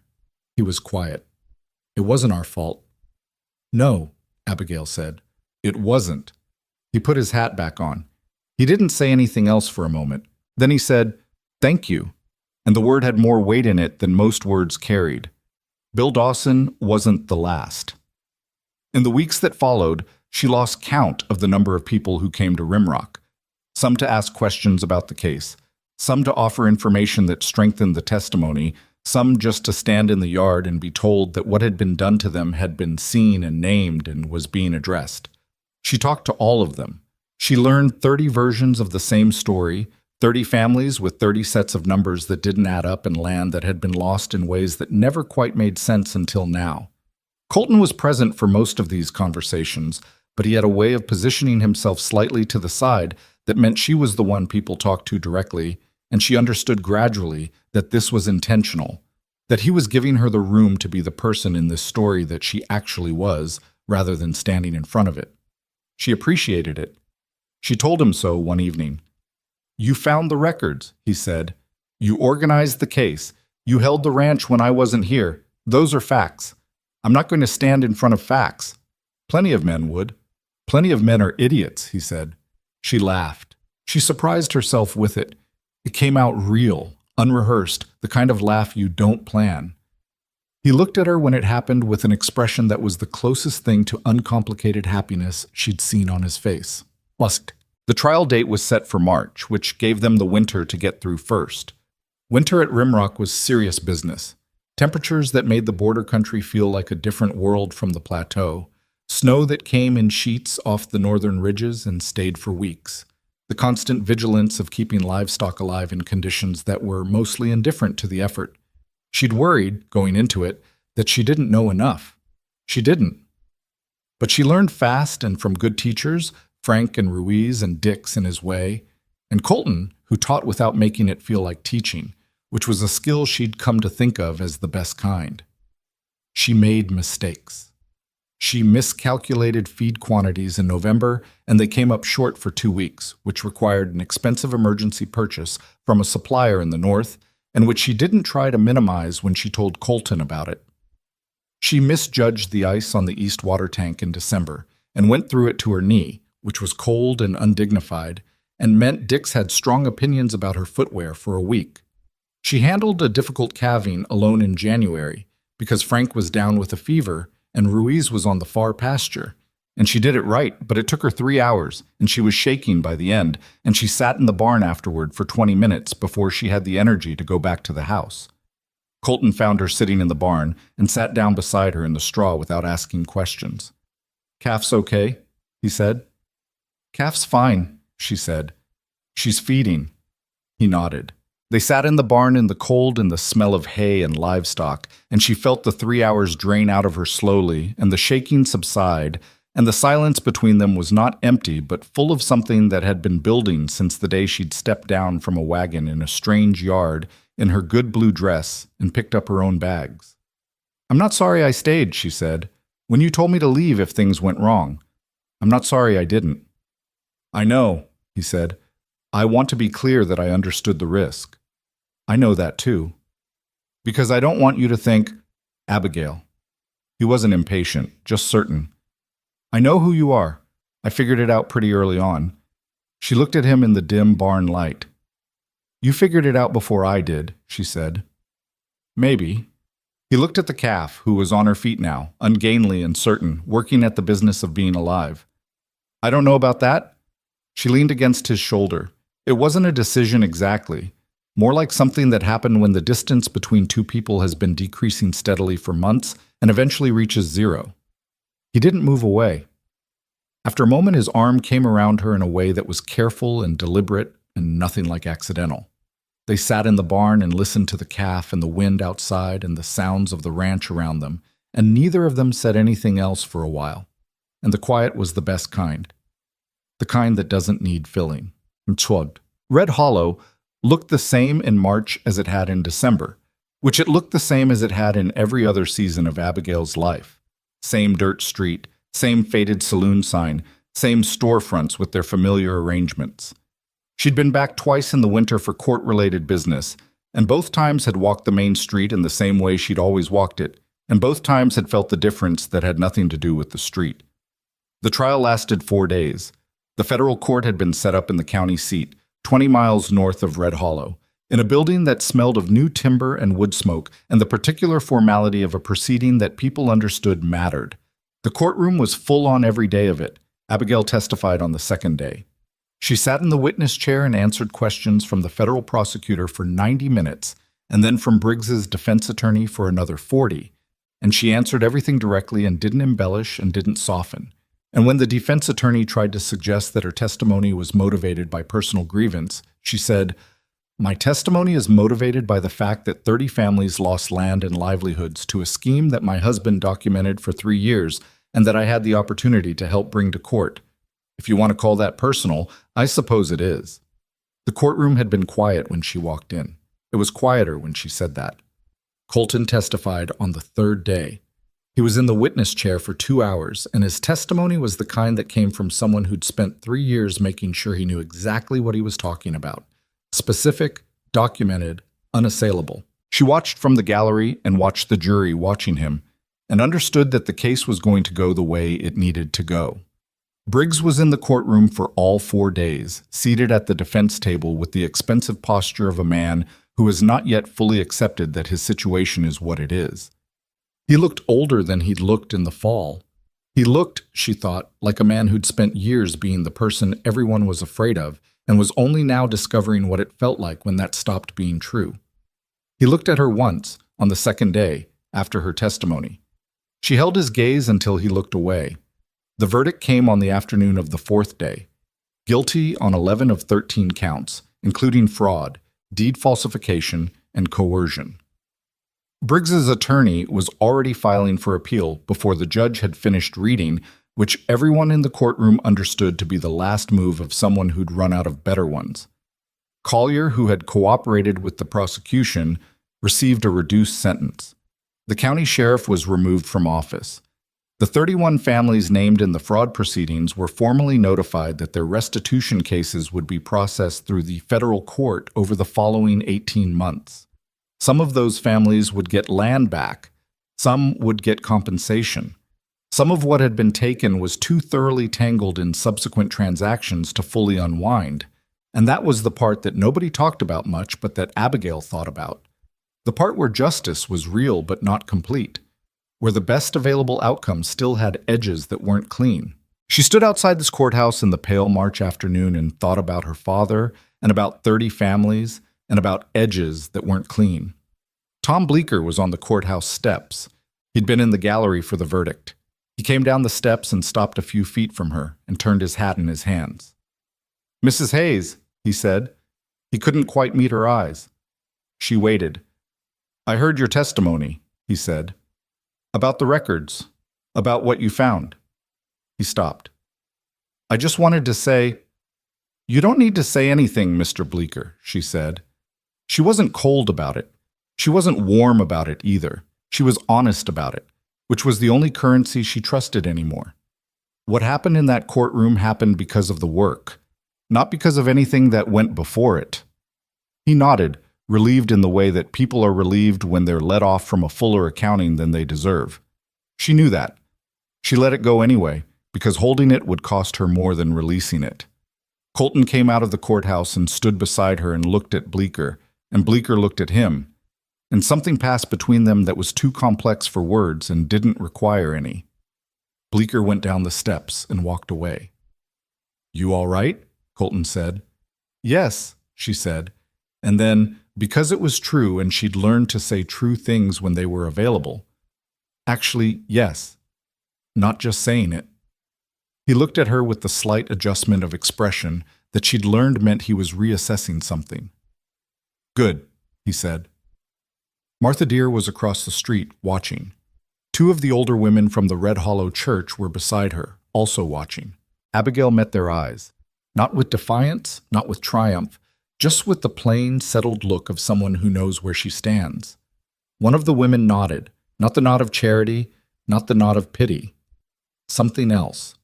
Something closer to acknowledgement of a fact that had been there all along and simply hadn't been looked at directly until now. Abigail nodded back. Then she and Colton walked down the courthouse steps together into the March afternoon, and the light was thin and cold and real, and the road north to Rimrock was 40 miles of country she knew now. Every rise and creek crossing and the place where the Rimrock came into view above the last ridge, and she was going home. She reached up and touched the plain gold ring on her finger as they walked to where the horses were tied, and thought that fair was not the same as easy, and not the same as perfect, and not the same as everything you'd wanted. But fair was real. Fair had weight to it. Fair was something you could hold. And sometimes if you'd spent your life being told what you were worth and spending all your energy refusing to believe it, fair was more than enough. It was the beginning of enough. The horses moved and the road opened north, and she rode beside her husband into the cold spring afternoon, and the territory spread wide around them, and Rimrock was waiting at the end of it, solid and stone-footed and real. The restitution process was slower than anyone wanted and messier than the federal marshal's office had initially suggested, which was the nature of justice when it finally arrived after 7 years of damage. It came in pieces, unevenly distributed, and the pieces didn't always fit back into the shapes they'd left. The first family to get their land back was the Dawsons. Bill Dawson received official notification in April, 6 weeks after the verdict, and rode to Rimrock again to tell them in person, which said something about the kind of man he was. He came into the yard on the same tired horse, and this time he wasn't holding his hat in his hands. He looked different. She noticed it immediately. Not younger, not relieved exactly, but settled in a way he hadn't been the first time, like a man who'd been leaning against a wall for years and had finally found the floor. "Court approved the water rights restoration," he said. "Gets recorded next week." "That's good news," Abigail said. "It's 9 years late," he said. "But, yes." He looked at the yard at the Rimrock above. "My son's been farming on shares outside Laramie because we couldn't run a full operation without the water. He's coming home." She thought about that. A son coming home because the thing that sent him away had finally been undone. She thought about how many versions of that story existed across 4 counties. How many people had adjusted their entire lives around a wrong that had been done to them, and how the correction of the wrong didn't undo all those adjustments, didn't bring back the years, didn't restore what had been spent surviving in the meantime. "I'm glad," she said. And she was. And she also sat with the part of it that wasn't clean, that couldn't be made clean, because sitting with that honestly was the only way she knew to respect what it had actually cost. Bill Dawson stayed for coffee. Dix made it strong and brought it out without being asked, which was its own form of recognition. They sat on the porch in the April cold and talked about water and grass and cattle prices, and the spring that was just beginning to work its way up from the south in the cautious way of springs in high country. 2 steps forward, 1 step back, nothing guaranteed until June. After he left, Colton came out and stood beside her on the porch and watched the horse and rider disappear down the north road. 8 more families in the queue, he said. Crane sent a letter. The Keller parcel goes back to the Kellers in June. The Sutherland East Quarter is more complicated because it's been subdivided twice, but they're working it. And the ones that can't be undone? Compensation through the court. It won't be full value, but it's something. He leaned on the porch rail. 3 of the families sold and moved on years ago. 2 of them don't want to come back even if the land were returned. You can't restore everything. No, she said. You can't. That was a thing she'd been learning all spring. How to hold the difference between what was possible and what was complete. They weren't the same. You could do every right thing available to you and still not close every gap the damage had opened. That wasn't a reason not to do the right things. It was just the truth of what right things actually cost, and what they actually returned, stripped of the comfortable idea that good outcomes were ever fully symmetrical. The work of rebuilding had its own rhythm, and she fell into it the way she'd fallen into everything at Rimrock, by paying attention and showing up and doing what the moment required without waiting to feel ready. In April, they hired 2 additional hands, a woman named Grace Ellery, who had been running her own small operation north of the territory line and had lost most of her herd to a brutal winter, and a young man named Samuel Cord, who was 17 and had walked to Rimrock from 40 miles south because he'd heard they were hiring and he needed work. Grace was competent and direct and looked at Abigail on her first day with the frank appraisal of one practical woman assessing another. Samuel was young enough to be afraid of everything and determined enough to do it anyway, which reminded her of someone. She put Samuel with Frank for the first month. Frank had the patience for it and the knowledge and the way of teaching that didn't make the person being taught feel like less than they were. She put Grace on the East Fence assessment, which needed someone who could work independently and make decisions in the field. Grace came back the first evening with a report that was thorough, direct, and contained 2 observations about the soil drainage that Frank hadn't thought to look for. "She's good," Colton said when Abigail told him. "She's better than good," Abigail said. "She needs more responsibility than a fence line." He looked at her. "What are you thinking?" "She should be managing the East Quarter operations," Abigail said. "Frank's territory is the north and central pastures, and it's too much ground. Split it." He thought about it. "Frank's been here 9 years. Frank will be fine with it if it's presented right. He's not territorial, he's just structured." She paused. "I'll talk to him." She talked to Frank the next morning, walking the fence line where they'd first had a real conversation, and Frank listened with his usual economy and said, "The woman knows drainage. I didn't think to look at that." "No," Abigail said. "All right," he said. "Makes sense." That was how it went. Not perfectly. Grace and Stokes had a conflict in the second week over the handling of a sick heifer that escalated further than it needed to before she got to it. And Samuel made an expensive mistake with a gate latch that let 6 head of cattle into the wrong pasture for 3 days. And there were mornings when the weight of managing all of it felt like more than one person should be carrying, and she had to remind herself that she wasn't carrying it alone. That last part was new. That last part was something she had to actively remember, because 24 years of managing alone had built habits of assumption that didn't dissolve quickly. "You don't have to solve everything before you tell me about it," Colton said one evening, after she'd spent dinner quietly working through a problem about the North Wells casing that she hadn't mentioned until she'd already reasoned to a solution. "I know," she said. "You keep doing it anyway." "Old habit." She looked at him. "You do the same thing." He was quiet for a moment. "I know." "So we're both working on it," she said. He almost smiled. She'd gotten good at reading the almost smiles, which were more frequent than the real ones, and in some ways more valuable for it. "I suppose we are, Receptien." Summer came to Rimrock in the specific, full-throated way of high country summers.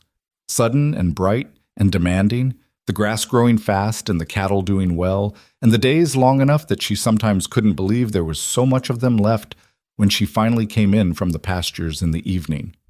She loved it. She hadn't expected to love it with the specific physical satisfaction she did, the work, the land, the scale of the days. She'd expected to adapt to it, to manage it, to find it adequate in the way that she'd found most of her life adequate. She hadn't expected to find herself standing in the north pasture on a July morning with the sun just up and the dew still on the grass and feel, with the plain, undecorated clarity of something true, that she was exactly where she was supposed to be. She didn't say this to anyone. It felt like something that belonged to her, not because she was hiding it, but because some things are complete in themselves and don't need to be reported. The Rimrock cattle operation had a strong summer.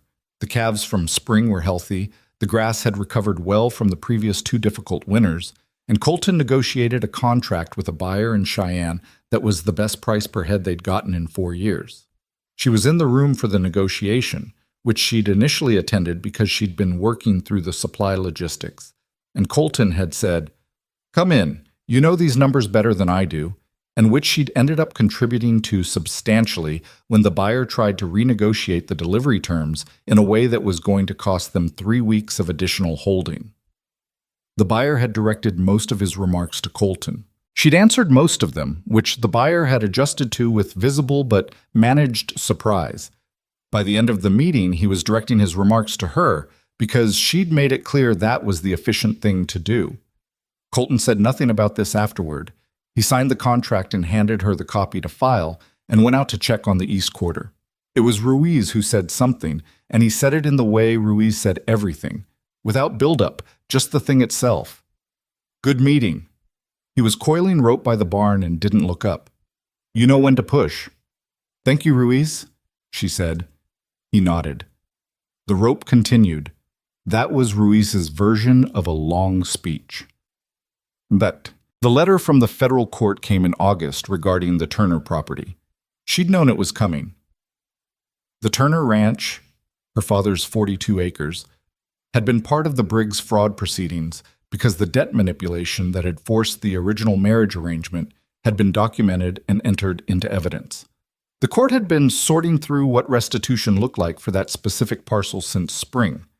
The letter said the fraudulent excess interest had been formally calculated and that the estate of Walter Turner was owed compensation in the amount of $412.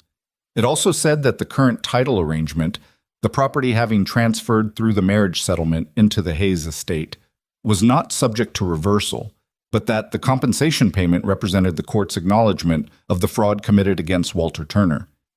She sat at the kitchen table and read the letter twice. $412. For 3 years of her father's shame, for the sleepless nights, for the 2 winters he'd spent believing he'd made a mistake he hadn't made, for the way he'd stopped talking about the future, for dying in debt that wasn't really his. The number was too small and also exactly right, which was the bitter arithmetic of accountability that came too late. She folded the letter and held it in her hands for a while. Colton came in, saw her at the table, and sat down across from her. He didn't ask. He waited. She told him what the letter said. He listened. "What do you want to do with the compensation?" he said. She thought about it. "The Turner property," she said. "I want to put it to use, not sell it, not let it sit." She'd been thinking about this in some form since the winter, she realized. Not concretely, just the sense that the land deserved something better than what had happened to it. There are families coming out of the restitution process with their land back, but without the resources to restart. Seed money, equipment, livestock, starting over after years of operating at a loss. He was looking at her carefully. "We have the summer profits," she said, "and we have the knowledge. The operational knowledge of running a ranch, making it work, what you do when the wells go bad or the grass is thin or the calving goes wrong in February." She paused. The Turner property could be the start of something, a training operation. Bring the families in, let them work it, learn it, go back to their own land better prepared than they left. The kitchen was quiet. "That's a significant undertaking," he said. "I know. It's going to take more than this summer's profits to set up properly." "I know that too." He looked at her. "I'm not saying no," he said. "I'm saying this needs a real plan. Numbers, timeline, who manages it." "I'll write the plan," she said. "Give me 2 weeks."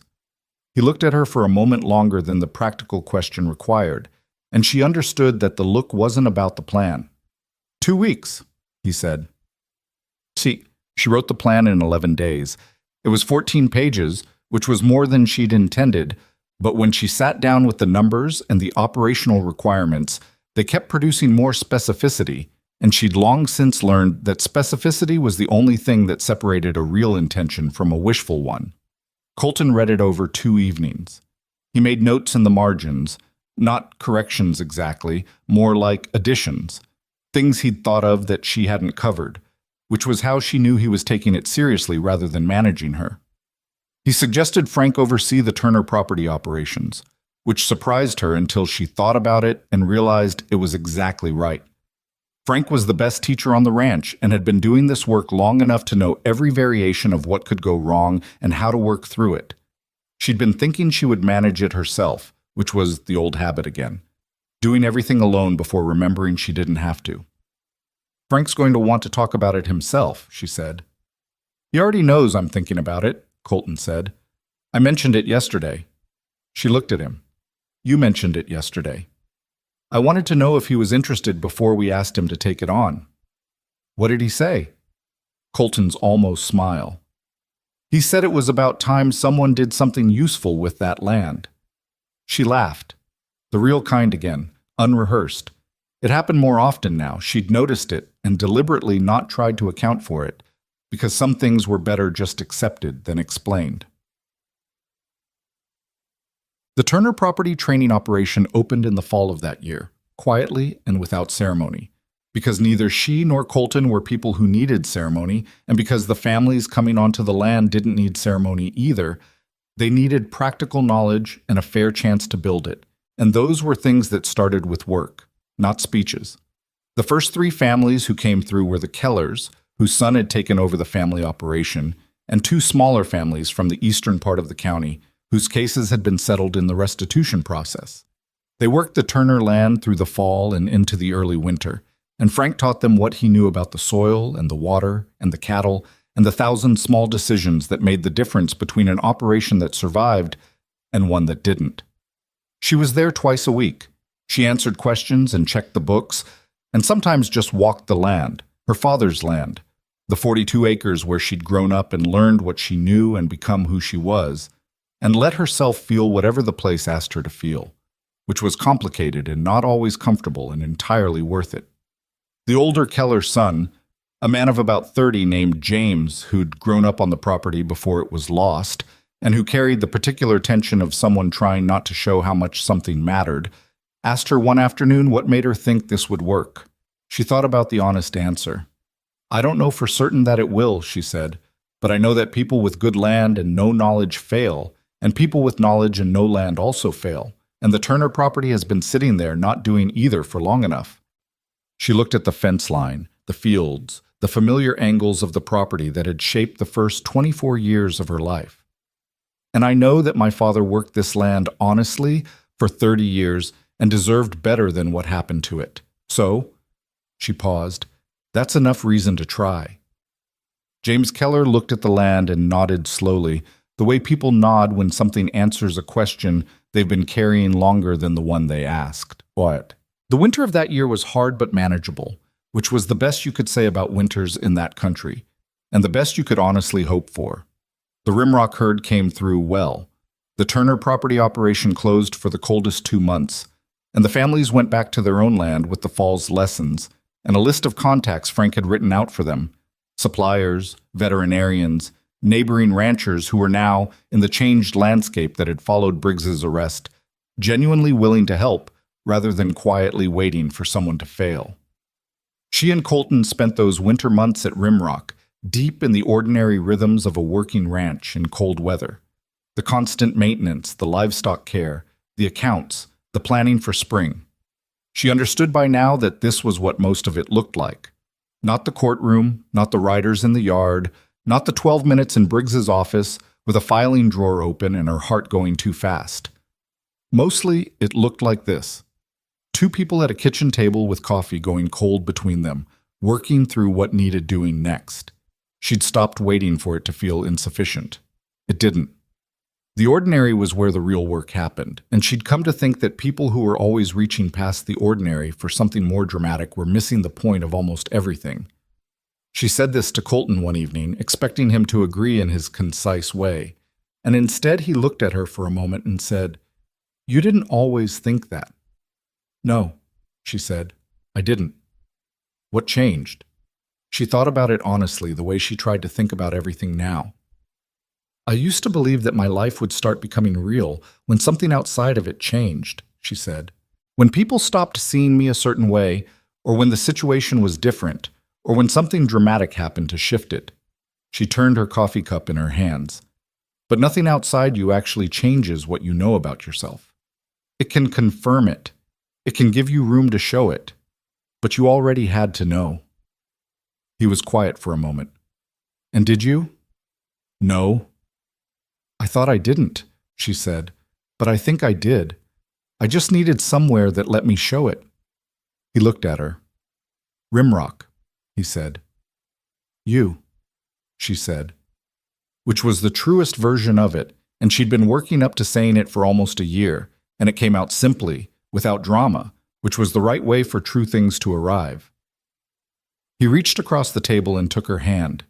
His hands were always warm, which she'd noticed on the day they were married and had never stopped noticing. "You would have found it somewhere," he said. "Eventually." "Maybe," she said. But this was faster. He almost smiled, and then actually smiled, which was still rare enough to be worth noting.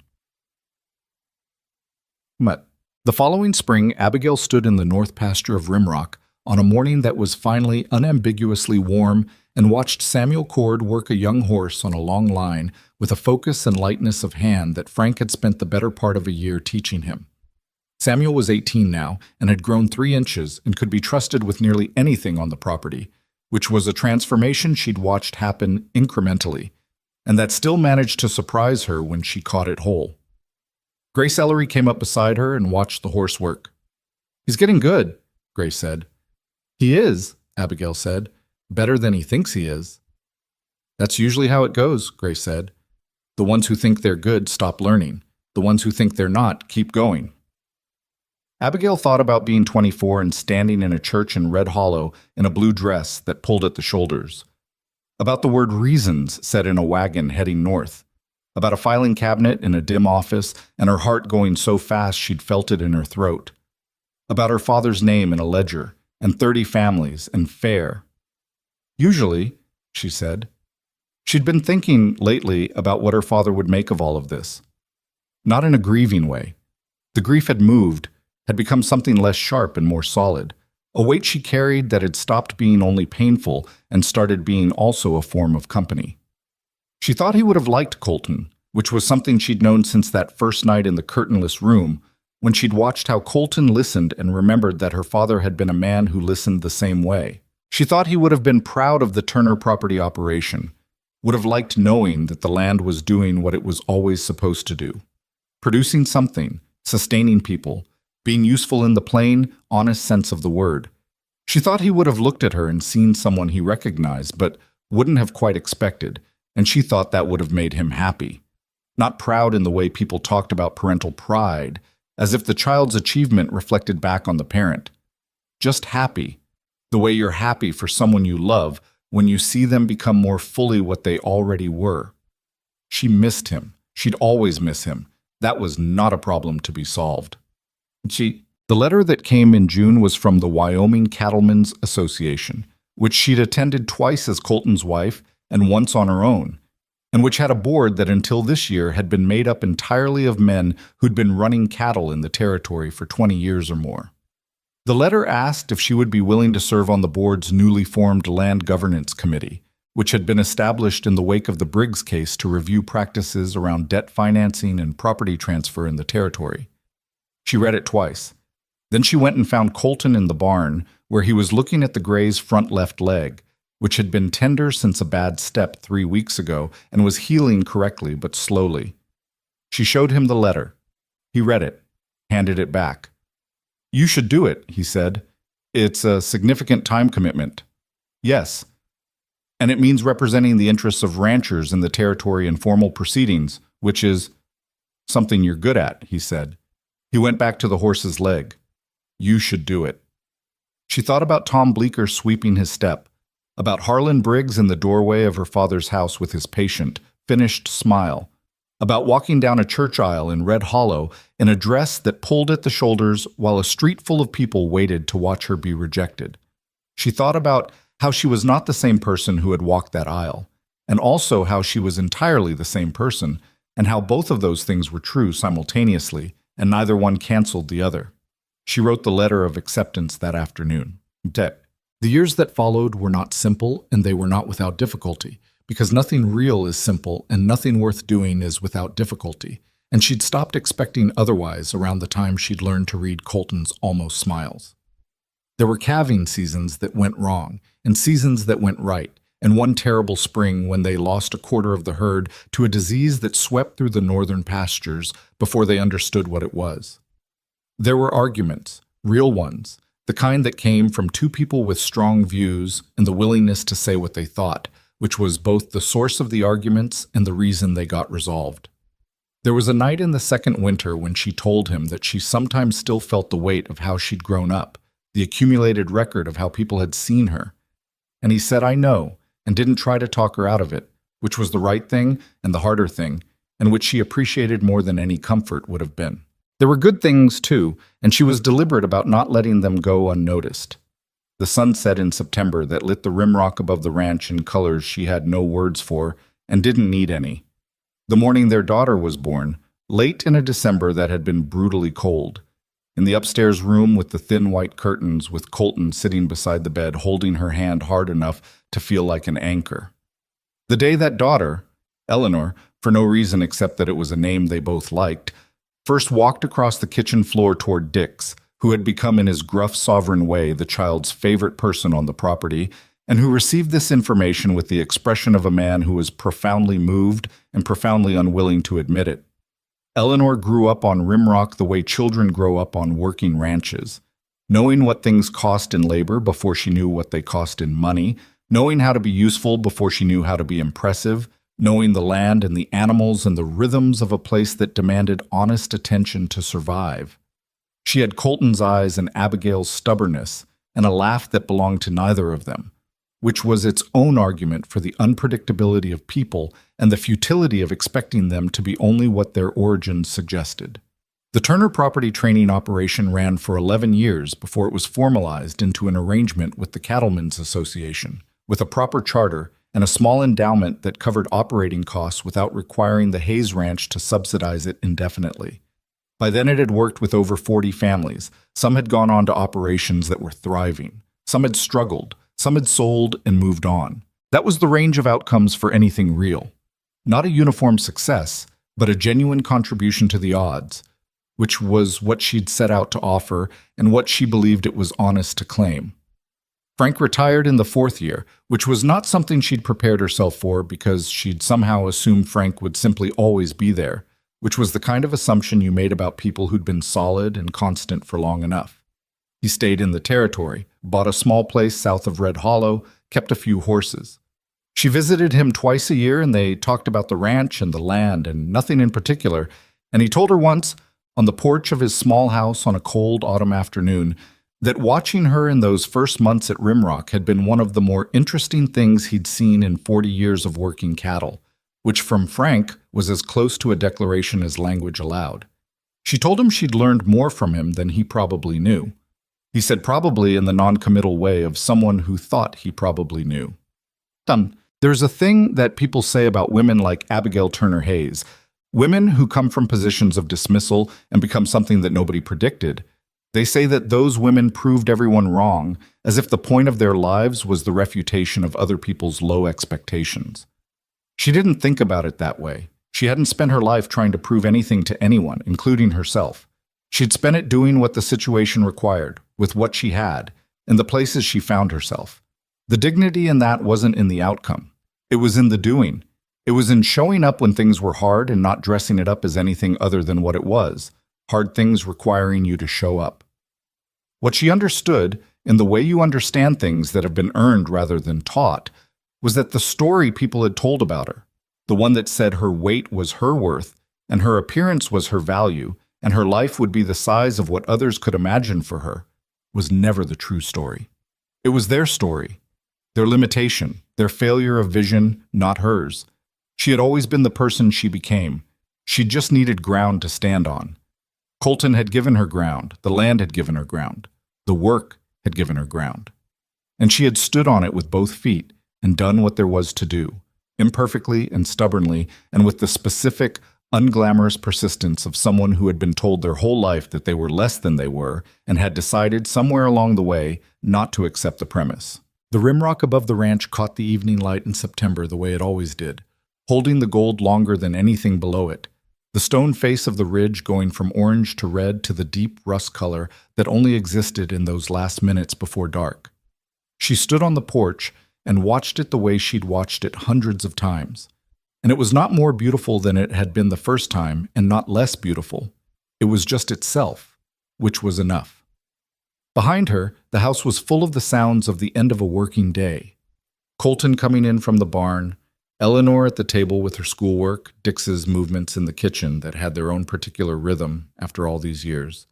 The sounds of a life that was real and specific and hers, that had been built out of difficulty and good work, and two people who'd been honest with each other when honesty was hard.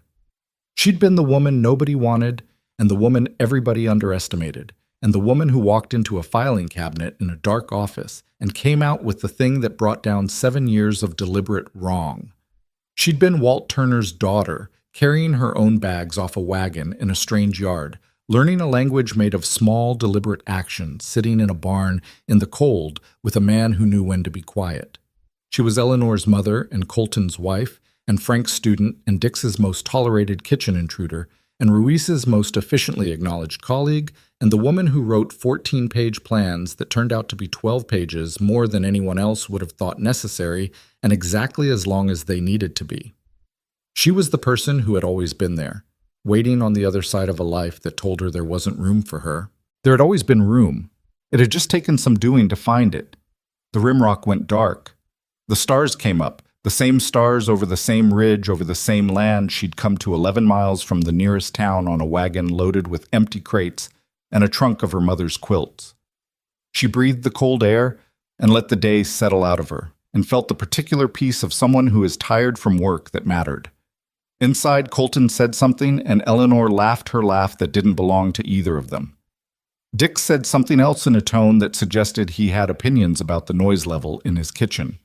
Abigail Hayes went inside and closed the door behind her, and the night came down over Rimrock, and the land held everything it held, its debts and its recoveries, its hard winters and its good summers, its long memory and its capacity to begin again. And the rimrock above stood against the dark the way it had always stood, solid and indifferent, and to those who knew how to look at it, quietly magnificent.